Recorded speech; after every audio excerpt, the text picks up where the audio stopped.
ಜಯತಿ ಪರಾಶರ ಸೂನು ಸತ್ಯವತಿ ಹೃದಯ ನಂದನೋ ವ್ಯಾಸ.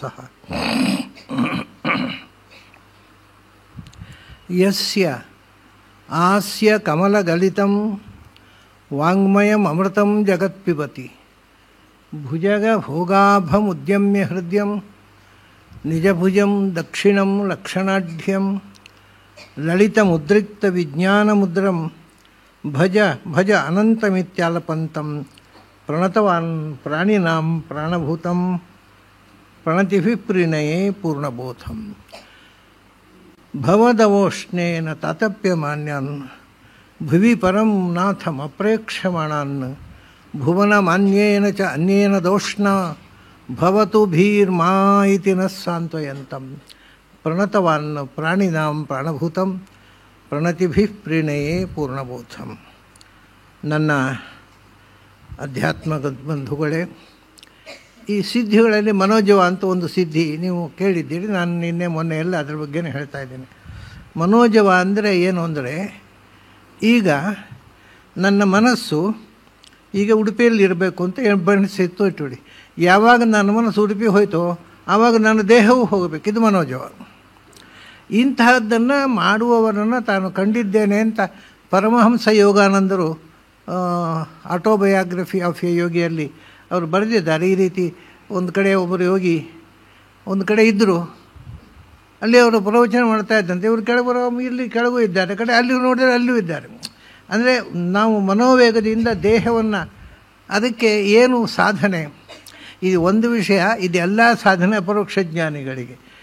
ಅಪರೋಕ್ಷ ಜ್ಞಾನಿಗಳು ಭಗವಂತನನ್ನು ಒಲಿಸಿಕೊಂಡವರು ಏನು ಸಾಧನೆ ಮಾಡಬೇಕು ಅಂತ ಆ ಕ್ಷಣದಲ್ಲಿ ಆ ರೀತಿ ಮಾಡುವುದಕ್ಕೆ, ಅದಕ್ಕೆ ಮನೋಜವಕ ಅವರು ಹೇಳ್ತಾರೆ, ಮನಸ್ಸಿ ಸಂಯೋಜ್ಯ.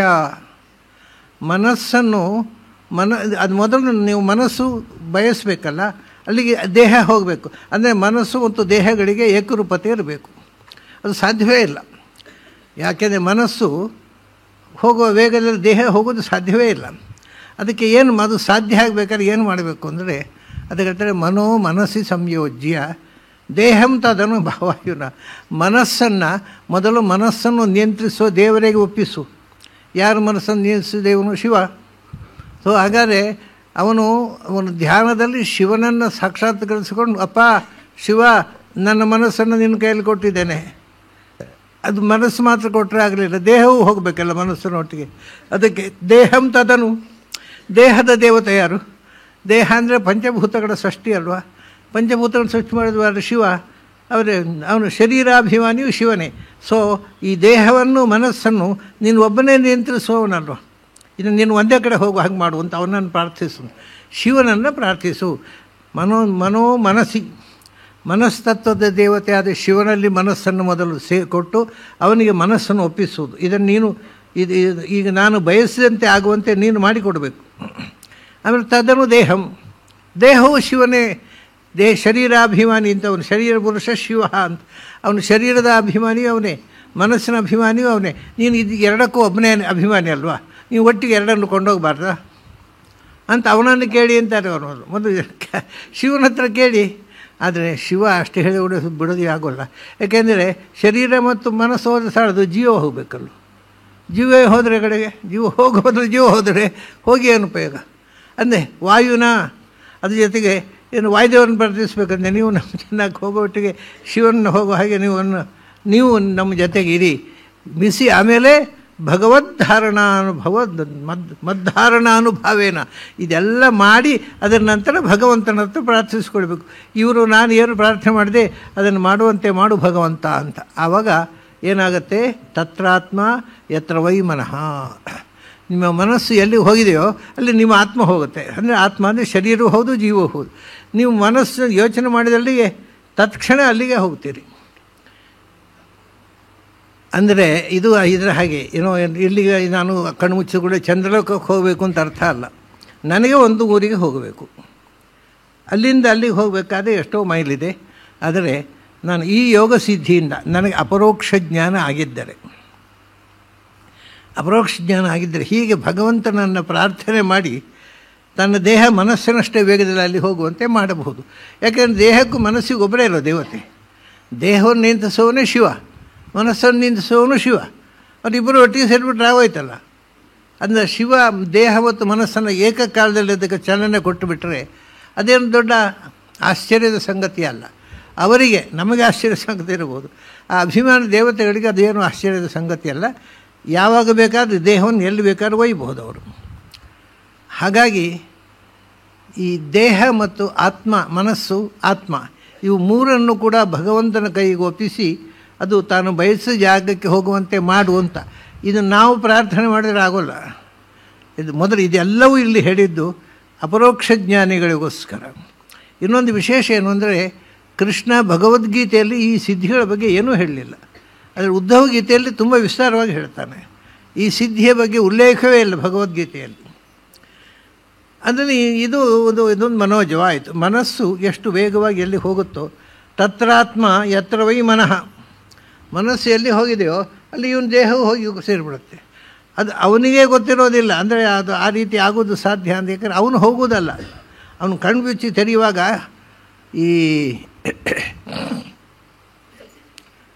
ಇಲ್ಲಿ ಹಾನಗಲ್ ಸುಬ್ರಾಯ ಶಾಸ್ತ್ರಿಗಳು ಅಂತ ಒಬ್ಬರದ್ದು ಕಥೆ, ಅದು ಸಿನಿಮಾ ಕೂಡ ಆಗಿದೆ, ಸುಬ್ರಾಯ ಶಾಸ್ತ್ರಿಗಳ ಕಥೆ. ಅದರಲ್ಲಿ ಏನಾಗಿದೆ ಅಂದರೆ, ಅವರು ಬಹಳ ವಿಚಿತ್ರ. ಅವರಿಗೆ ಶಿಕ್ಷಣ ಇಲ್ಲ, ಏನೂ ಓದಿಲ್ಲ, ಶಾಲೆ ಹೋಗಿಲ್ಲ, ಮತ್ತು ಅವರಿಗೆ ಅವ್ರ ಮಾತೃಭಾಷೆ ತೆಲುಗು. ಹಾನಗಲ್ನಲ್ಲಿ ತೆಲುಗು ಮಾತಾಡ್ತಾರೆ. ಮನೆಯಲ್ಲಿ ತೆಲುಗು ಭಾಷೆ ಒಂದು ಬಿಟ್ಟು ಬೇರೆ ಏನೂ ಗೊತ್ತಿರಲಿಲ್ಲ ಅವರಿಗೆ. ಅಂಥ ಸುಬ್ರಾಯ ಶಾಸ್ತ್ರಿಗಳು ಕೊನೆಗೇನಾಯಿತು, ಅವರಿಗೆ ಮದುವೆ ಆಯಿತು. ಮದುವೆ ಆದಮೇಲೆ ಅವರು ತಂದೆ ತಾಯಿ ತೀರಿಕೊಂಡ್ರು. ಇವರಿಬ್ಬರು ತಂಗಿಯಂದರು ಊರೂರು ಬಿಟ್ಟು ಅಲ್ಲಿ ಮದುವೆ ಆದರೆ ಹೆಂಡತಿ ತವರಲ್ಲಿ, ಇವರು ಊರೂರು ಅಳೆದು ಭಿಕ್ಷಾಟನೆ ಮಾಡಿ ಬದುಕಿದರು. ಹಾಗಿರುವಾಗ ನೀವು ದಾರಿಯಲ್ಲಿ ಕಾಯಿಲೆ ಬಂದು ಇವರು ಸಿಸ್ಟರ್ಸ್ ಇಬ್ಬರು ಸತ್ತು ಹೋದರು. ಇವರೇ ಲೆಪ್ರಸಿ ಬಂತು. ಎಷ್ಟು ವಿಚಿತ್ರ ನೋಡಿ. ಅದರಿಂದ ಅವರು ಭಿಕ್ಷೆಗೆ ಹೋದರೆ ಭಿಕ್ಷೆ ಮನೆಗೆ ಒಳಗೆ ಹತ್ತಿರ ಬರ್ಲಿಕ್ಕೆ ಬಿಡ್ತಿರ್ಲಿಲ್ಲ ಅಂತ. ಅಂದರೆ ಅವರು ಲೆಪ್ರಸಿ ಮೈಯೆಲ್ಲ ಕೀವು ಬಂದು ಅವರಿಗೆ ಹೇಳ್ತಾರೆ, ಅಸಹ್ಯ ಆಗ್ತಾಯಿತ್ತು. ಇಂಥ ಸಂದರ್ಭದಲ್ಲಿ ಇದು ಕಥೆ ಅಲ್ಲ, ಇದು ಅವರ ಆತ್ಮಕಥೆ. ಸುಬ್ರಾಯ ಶಾಸ್ತ್ರಿಗಳು ಹೇಳಿಕೊಂಡದ್ದು. ಅದನ್ನು ಪ್ರಿಂಟ್ ಮಾಡಿದರು. ಮತ್ತು ಅವರು ಹೇಳಿದ ತೆಲುಗಿನಲ್ಲಿ ಅದನ್ನು ಮತ್ತೆ ಇಂಗ್ಲೀಷಿಗೆ ಅನುವಾದ ಮಾಡಿ ಜೆ.ಸಿ. ಬೋಸ್ ಪ್ರಿಂಟ್ ಮಾಡಿಸಿದರು. ಅದರಲ್ಲೇ ಅವರು ನನಗೆ ಕಥೆ ಹೇಳ್ತಾರೆ. ಹಾಗಾಗಿ ನಾನೇನು ಬದುಕಬಾರ್ದು, ಈ ಮೈ ವಾಸನೆ ಹೊತ್ತುಕೊಂಡು ಹೇಗೆ ಬದುಕೋದು ಅಂತ ಹೇಳಿಕೊಂಡು ಅವರು ಅಲ್ಲೇ ಒಂದು ಕಾಡಿಗೆ ಹೋಗ್ಬಿಟ್ರು. ಕಾಡಿಗೆ ಹೋಗಿ ಕಾಡಿಗೆ ಹೋದರೆ ಸಾಯ್ತಾರ, ಅದಕ್ಕೆ ಸಿಕ್ಕಿದ ಹುತ್ತಕ್ಕೆಲ್ಲ ಕೈ ಹಾಕೋದಂತೆ. ಹಾವು ಕಚ್ಚಿ ಸಾಯ್ಬೇಕು ತಾನು ಅಂತ. ಏನಾದರೂ ಬೆಳಗಾತ ಹೇಳುವಾಗ ಕೈ ಚೆನ್ನಾಗಿದೆ, ಯಾವ ಹಾವು ಕಚ್ಚಲಿಲ್ಲ ಅವರಿಗೆ. ಇದು ಏನು ಎಷ್ಟು ದಿವಸ ಹೀಗಾಗಿದೆ ಅವರಿಗೆ ಗೊತ್ತು. ಯಾಕೆಂದರೆ ಅವರಿಗೆ ಇದು ಇಲ್ಲ, ದೇಹದಲ್ಲಿದ್ದ ಬಟ್ಟೆ ಬರೆಯೂ ಹೋಗಿದೆ, ಅದು ಯಜ್ಞೋಪಯುಕ್ತವು ಬಿಸಾಡಿ ಹೋಗಿದೆ, ಏನಿಲ್ಲ. ಕಾಡು ಮನುಷ್ಯನಾಗೆ ಬದುಕಿದ್ರೆ ಅಲ್ಲಿ ಎಷ್ಟು ದಿವಸ ಅಂತ ಅವರಿಗೆ ಗೊತ್ತಿಲ್ಲ. ಹೇಳ್ತಾರೆ, ಯಾಕೆಂದರೆ ನನಗೆ ಲೆಕ್ಕ ಗೊತ್ತಿರಲಿಲ್ಲ ಎಷ್ಟು ದಿವಸ ಆಯಿತು ಅಂತ. ನಾನು ಎಲ್ಲ ಬಿಟ್ಟುಬಿಟ್ಟು ಕಾಡು ಮನುಷ್ಯನಾಗಿ ಬದುಕಿದೆ, ಪ್ರಾಣಿಗಳಂತೆ ಅಲ್ಲಿ ಬದುಕಿದೆ. ಹೀಗಿದ್ದಾಗ ಒಂದು ಬಾರಿ ಒಬ್ಬ ಯೋಗಿ ಬಂದಂತೆ, ಒಬ್ಬ ಬೈರಾಗಿ ಬಂದು ಅವನು ಕಡೆಗೆ ಎಲ್ಲ ಅವನಿಗೆ ಬುದ್ಧಿವಾದ ಹೇಳಿ ಅವನಿಗೆ ಮೈಯೆಲ್ಲ ಅದಕ್ಕೆ ಅವನು ಏನು ಹೇಳ್ದಾಗ ಗೊತ್ತ, ನಿನಗೆ ಏನು ನನಗೆ ಸಾಯಬೇಕು, ನನಗೆ ಈ ವಾಸನೆ ತಡ್ಕೊಳ್ಳಿಕ್ಕೆ ಆಗೋದಿಲ್ಲ ಅಂದ್ರಂತೆ ಅವನು. ಅದಕ್ಕೆ ಅವನು ಎಲ್ಲೋ ಹೋಗಿ ನೋಡು, ಅಲ್ಲಿ ಒಂದು ಬಳ್ಳಿ ಉಂಟು ನೋಡು, ಆ ಸಪ್ಪುತ ಅಂದ್ರಂತೆ. ಆ ಸಪ್ಪುತ ಅಂತ ತಂದ್ರಿವರು, ಅದನ್ನು ಮೈಗೆ ಹಚ್ಚಿಕೊಂಡ್ರಂತೆ. ಲೆಪ್ರಸಿ ಇಲ್ಲ, ಇದೇ ನಿಮಿಷನೂ ಕೂಡ ಮೈ ಸ್ವಚ್ಛ ಆಯಿತು, ವಾಸನೆ ಹೋಯಿತು ಅಷ್ಟೇ. ಇದೆಲ್ಲ ಅವರು ಅನುಭವಿಸಿದ್ದನ್ನು ಬಯೋಗ್ರಫಿಯಲ್ಲಿ ಹೇಳ್ಕೊಂಡಿದ್ದಾರೆ. ಇದು 20ನೇ ಶತಮಾನದಲ್ಲಿ, ಇದೇನೋ 100 ವರ್ಷದ ಹಿಂದೆಯಲ್ಲ, 20ನೇ ಶತಮಾನದಲ್ಲಿ ಅವರು 1960 ತನಕ ಬದುಕಿದ್ರು, 65ರಲ್ಲಿ ಅಂತ. ಸರಿ ಮೈಗೆ ಹಚ್ಕೊಂಡ್ರು ಅಂತ ನೋಡ್ತಾರೆ, ಮೈ ಸ್ವಚ್ಛ ಆಗಿದೆ. ಆಮೇಲೆ ನಿನಗೆ ಉಪನಯನ ಆಗಿದೆ ಅಲ್ವಾ? ಹೌದು. ಎಲ್ಲಿದೆ ಜನಿವಾರ? ಇಲ್ಲ, ಅದು ಬಿಸಾಡಿ. ಅಂದರೆ ಎಲ್ಲ ಬಿಟ್ಟು ಬಟ್ಟೆ ಎಲ್ಲ ಏನಿಲ್ಲ. ಕಡೆಗೆ ಒಂದು ಬಳ್ಳಿ ತಂದ್ರಂತೆ ಅವರೇ, ಇದನ್ನು ಮಾನಾಕಾರವಾಗಿ ಹಾಕ್ಕೊಂಡ. ಆಮೇಲೆ ಅವರಿಗೆ ಗಾಯತ್ರಿಯ ಅರ್ಥ ವಿವರಿಸಿದ್ರಂತೆ. ಅದಾದಮೇಲೆ ನಿನಗೇನು ಬೇಕು ಕೇಳು, ಅದನ್ನು ಕೊಡ್ತೇನೆ ಅಂತ. ಅವರು ವೈಜ್ಞಾನಿಕ ಅದು ಏನೋ ಈ ಜಗತ್ತಿನ ಸೃಷ್ಟಿಗೆ ಮೂಲ ಏನು, ಯಾರು ಸೃಷ್ಟಿ ಮಾಡಿದರು, ಯಾಕೆ ಸೃಷ್ಟಿ ಮಾಡಿದರು, ಏನೋ ಎಲ್ಲ ಕೇಳಿದರು ಅವರು. ಅದಕ್ಕೆ ಅವರು ಹೇಳ್ತಾರೆ, ನೋಡು, ವಿಜ್ಞಾನಕ್ಕೆ ಸಂಬಂಧಪಟ್ಟ ಪ್ರಶ್ನೆಗಳನ್ನು ಕೇಳಬೇಡ.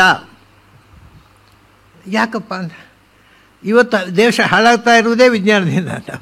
ಇದು ಅವ್ರಿಗೆ ಆ ಸನ್ಯಾಸ ಹೇಳಿದ್ದು. ಇವತ್ತು ದೇಶ ಇದು ಇಡೀ ಪ್ರಪಂಚದ ನಾಲೆಜು ಡಿಸ್ಟ್ರಕ್ಟಿವ್ ಆಗಿ ಬೆಳೀತಾ ಇದೆ ಅಂತ ಕಾರಣ ವಿಜ್ಞಾನ. ಆದ್ದರಿಂದ ನಿನಗೆ ಬೇಡ ಅದು ವಿಜ್ಞಾನ, ಬಿಟ್ಟುಬಿಡೋದು, ನೀನು ಬೇರೆ ಏನಾದರೂ ಕೇಳು ಅಂತ. ಅವರಿಗೆ ಏನು ಮಾಡಿದರೂ ಅದೇ ಪ್ರಶ್ನೆ ಮತ್ತೊಂದು ರೀತಿಯಲ್ಲಿ ಕೇಳಿದ್ರೆ ಅದರಲ್ಲಿ ವಿಜ್ಞಾನದ ಪ್ರಶ್ನೆ ಬರುತ್ತೆ. ಓಹೋ, ಹಾಗಾದರೆ ನಿನಗೆ ಏನು ಮಾಡಿದ್ರು ವಿಜ್ಞಾನ ಬೇಕಲ್ವಾ? ಒಳ್ಳೆಯದಾಯಿತು, ನಾನು ನಿನಗೆ ವಿಜ್ಞಾನವನ್ನೇ ಹೇಳ್ತೇನೆ. ಯಾಕೆಂದರೆ ಭಾರತದ ಋಷಿಗಳಿಗೆ ವಿಜ್ಞಾನ ಗೊತ್ತಿರಲಿಲ್ಲ ಅಂತ ಒಂದು ಭ್ರಮೆ ಇದೆ ಈ ನಾಗರಿಕರಿಗೆ. ಅದನ್ನು ತೆಗಿತೇನೆಗೆ ಅಂತ ಪೂರ್ಣ ನಾಲಿಗೆಯಲ್ಲಿ ಬೀಜಾಕ್ಷರ ಬರೆದು ಎಲ್ಲ ವಿಜ್ಞಾನ ಹೇಳಿಕೊಟ್ರು. ಅದು ವಿಜ್ಞಾನ ಹೇಳಿಕೊಟ್ಟದ್ದು ಎಲ್ಲಿವರೆಗೆ ಆಯಿತು ಅಂದರೆ ಅನಂತರ ಅವರು ಅನೇಕ ಆವಿಷ್ಕಾರಗಳನ್ನು ಮಾಡಿದರು. ಅದು ಎಲ್ಲ ಯಾವುದು ಪ್ರಯೋಗಕ್ಕೆ ಬರಲಿಲ್ಲ. ಅದರಲ್ಲಿ ಒಂದು ವಿಮಾನ ಮಾಡುವಂಥದ್ದು.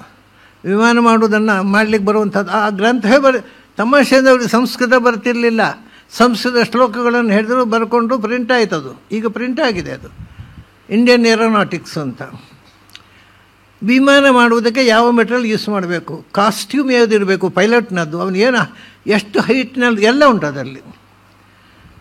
ಅದು ಪ್ರಿಂಟ್ ಆಯಿತು ಈಗ. ಅದು ಅವ್ರಿಗೆ ಸಂಸ್ಕೃತವೇ ಬರೋಲ್ಲ. ಇಡೀ ವಿಮಾನ ವಿಜ್ಞಾನ ಇಂಥದ್ದು ಅನೇಕ ವಿಷಯಗಳು. ದೊಡ್ಡ ದುರಂತ ಏನು ಗೊತ್ತಾ, ಅವರು ಸಂಶೋಧನೆ ಮಾಡಿದ ಅನೇಕ ವಿಷಯಗಳು ಪುಸ್ತಕ ರೂಪದಲ್ಲಿ ಅವರು ಡಿಕ್ಟೇಟ್ ಮಾಡೋದು ಅವ್ರ ಮಕ್ಕಳು ಬರ್ಕೊಂಡಿದ್ದರು.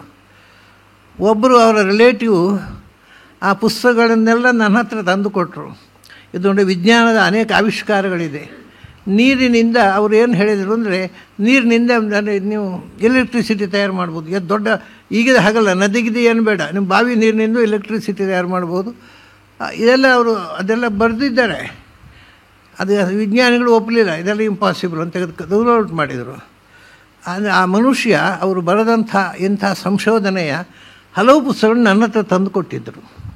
ನೀವು ಇದನ್ನು ನೋಡಿ, ಇದು ವರ್ತ್ ಅಂತ ಅನಿಸಿದರೆ ಇದನ್ನು ನೀವು ಪ್ರಿಂಟ್ ಮಾಡಿಸಿ ಅಂತ. ಅವರ ಮನೆಯ ರಿಲೇಟಿವ್ಸ್ ಒಬ್ಬರು, ಯಾರು ಅಂತ ಹೆಸರು ಮಾಡ್ಬಿಟ್ಟೆ.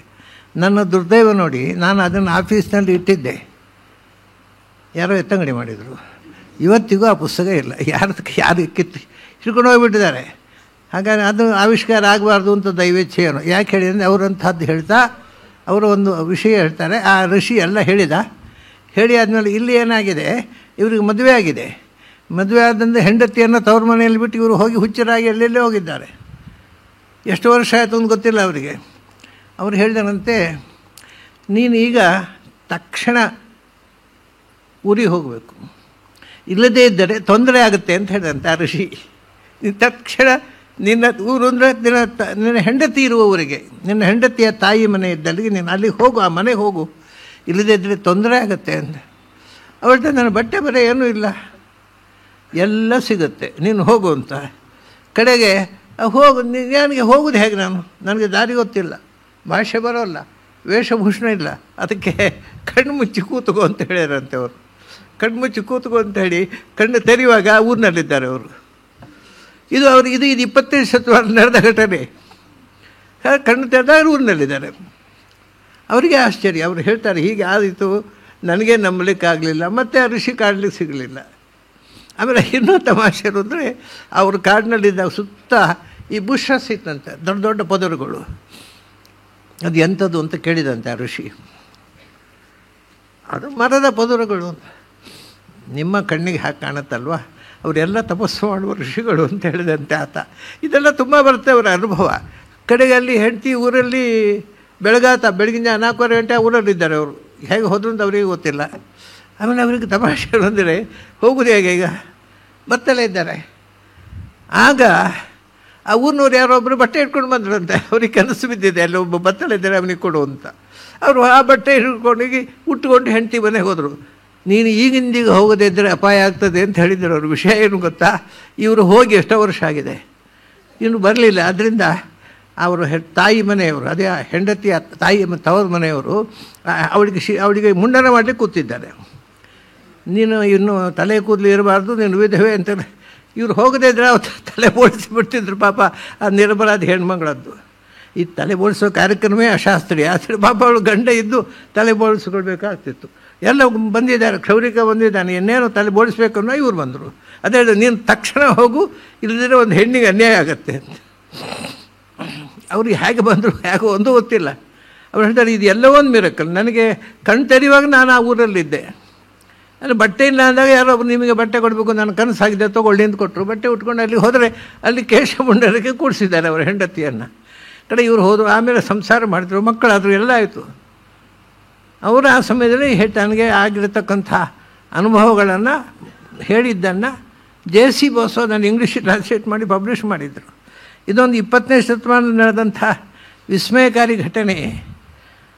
ಯಾಕೆ ಹೇಳಿದೆ ಅಂದರೆ ಅದರಲ್ಲಿ ದೂರಕ್ಕೆ ಮನಸ್ಸು ಬಯಸಲ್ಲಿ ಅವರ ಮನಸ್ಸು ಬಯಸ್ತಾ ಹಾಗೆ ಅಲ್ಲ, ಅವರನ್ನು ಯಾರು ಹಿಪ್ನೋಟೈಸ್ ಮಾಡಿದ್ರು ಅವರ ಮನಸ್ಸು ಬಯಸಲ್ಲಿ ಹೋಗಿದ್ದಾರೆ ಅವರು ತಕ್ಷಣ. ಅದಕ್ಕೆ ಟೈಮೇ ಇಲ್ಲ. ಇದನ್ನು ಹಾಗೆ, ಯಾಕೆಂದರೆ ಇದು ಬರೀ ಹೇಳಿಕೆ ಅಲ್ಲ ಅನ್ನೋದು. ಕೃಷ್ಣನಿಗೆ ಬರೀ ಹೇಳಿಕೆ ಕೊಟ್ಟು ಏನೂ ಆಗಬೇಕಾಗಿಲ್ಲ, ಯಾವುದು ಸುಳ್ಳು ಅದನ್ನು ಅವನು ಹೇಳಿ ಏನೂ ಆಗಬೇಕಾಗಿಲ್ಲ. ಅದು ನಮಗೆ ಏನೊಂದು ನಂಬಿಕೆ ಬರೋಲ್ಲ. ಕೃಷ್ಣ ಹೇಳಿದ್ದು ನಂಬಬಹುದೋ ಅಂತ ಒಂದು ಪ್ರಶ್ನೆ ಬರುತ್ತೆ.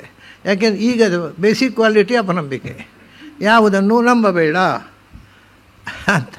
ಹಾಗಾಗಿ ಎಂಥದ್ದು ಹೇಳಿದ್ರು ಅದನ್ನು ನಂಬಬೇಕು. ಯಾಕೆ ನಂಬಬೇಡಿ, ಯಾರು ಹೇಳಿ ನಂಬಿದರೆ ನಿಮಗೆ ಲಾಭ, ನಂಬದಿದ್ದರೆ you will be the loser. ಆ ಗ್ರಂಥಕ್ಕೆ ಅಥವಾ ಶಾಸ್ತ್ರಕ್ಕೆ ನಷ್ಟೇ ಇಲ್ಲ. ಇದು ಅದಕ್ಕೋಸ್ಕರ ಕೃಷ್ಣ ಇದರಲ್ಲಿ ಇನ್ನು ಮುಂದೆ ಹೇಳ್ತಾನೆ, ಈ ಪವಾಡಗಳಿಗೋಸ್ಕರ ಹುಚ್ಚುಕಟ್ಟಬೇಡಿ ಅಂತ ಕೂಡ ಕೃಷ್ಣ ಹೇಳ್ತಾನೆ. ಅದು ಮುಂದೆ ಬರ್ತೇವೆ ಅವರು. ಆದರೆ ಒಬ್ಬ ಅಪರೋಕ್ಷ ಜ್ಞಾನಿ ಇದನ್ನು ಮಾಡಬಹುದು, ಅಪರೋಕ್ಷ ಜ್ಞಾನಿಗಳು ಮಾಡಬಹುದು, ಆದರೆ ಅವರು ಮಾಡಲಿಕ್ಕೆ ಇಷ್ಟಪಡೋದಿಲ್ಲ ಹೇಳ್ತಾನೆ. ಯಾಕೆಂದರೆ ಭಗವಂತನ ಅನುಭವದ ಮುಂದೆ ಈ ಪವಾಡ ಯಾರಿಗೆ ಬೇಕಾಗಿದೆ? ಸೊ ಅವರು ಪವಾಡ ಮಾಡಲಿಕ್ಕೆ ಅಪರೋಕ್ಷ ಜ್ಞಾನಿಗಳು ಇಷ್ಟಪಡುವುದಿಲ್ಲ. ಎಲ್ಲೋ ಅನಿವಾರ್ಯವಾಗಿ ಮಹಾಪುರುಷರಿಗೆ ಭಗವದ್ ಆದೇಶ ಇರ್ತದೆ ಮಾಡುವಂಥ ಅಂಥ ಆಚಾರ್ಯ ಪುರುಷರು ಮಾಡ್ತಾರೆ ಪವಾಡ. ಯಾಕೆಂದರೆ ಅವರಿಗೆ ಭಗವದ್ ಆದೇಶ ಅದು.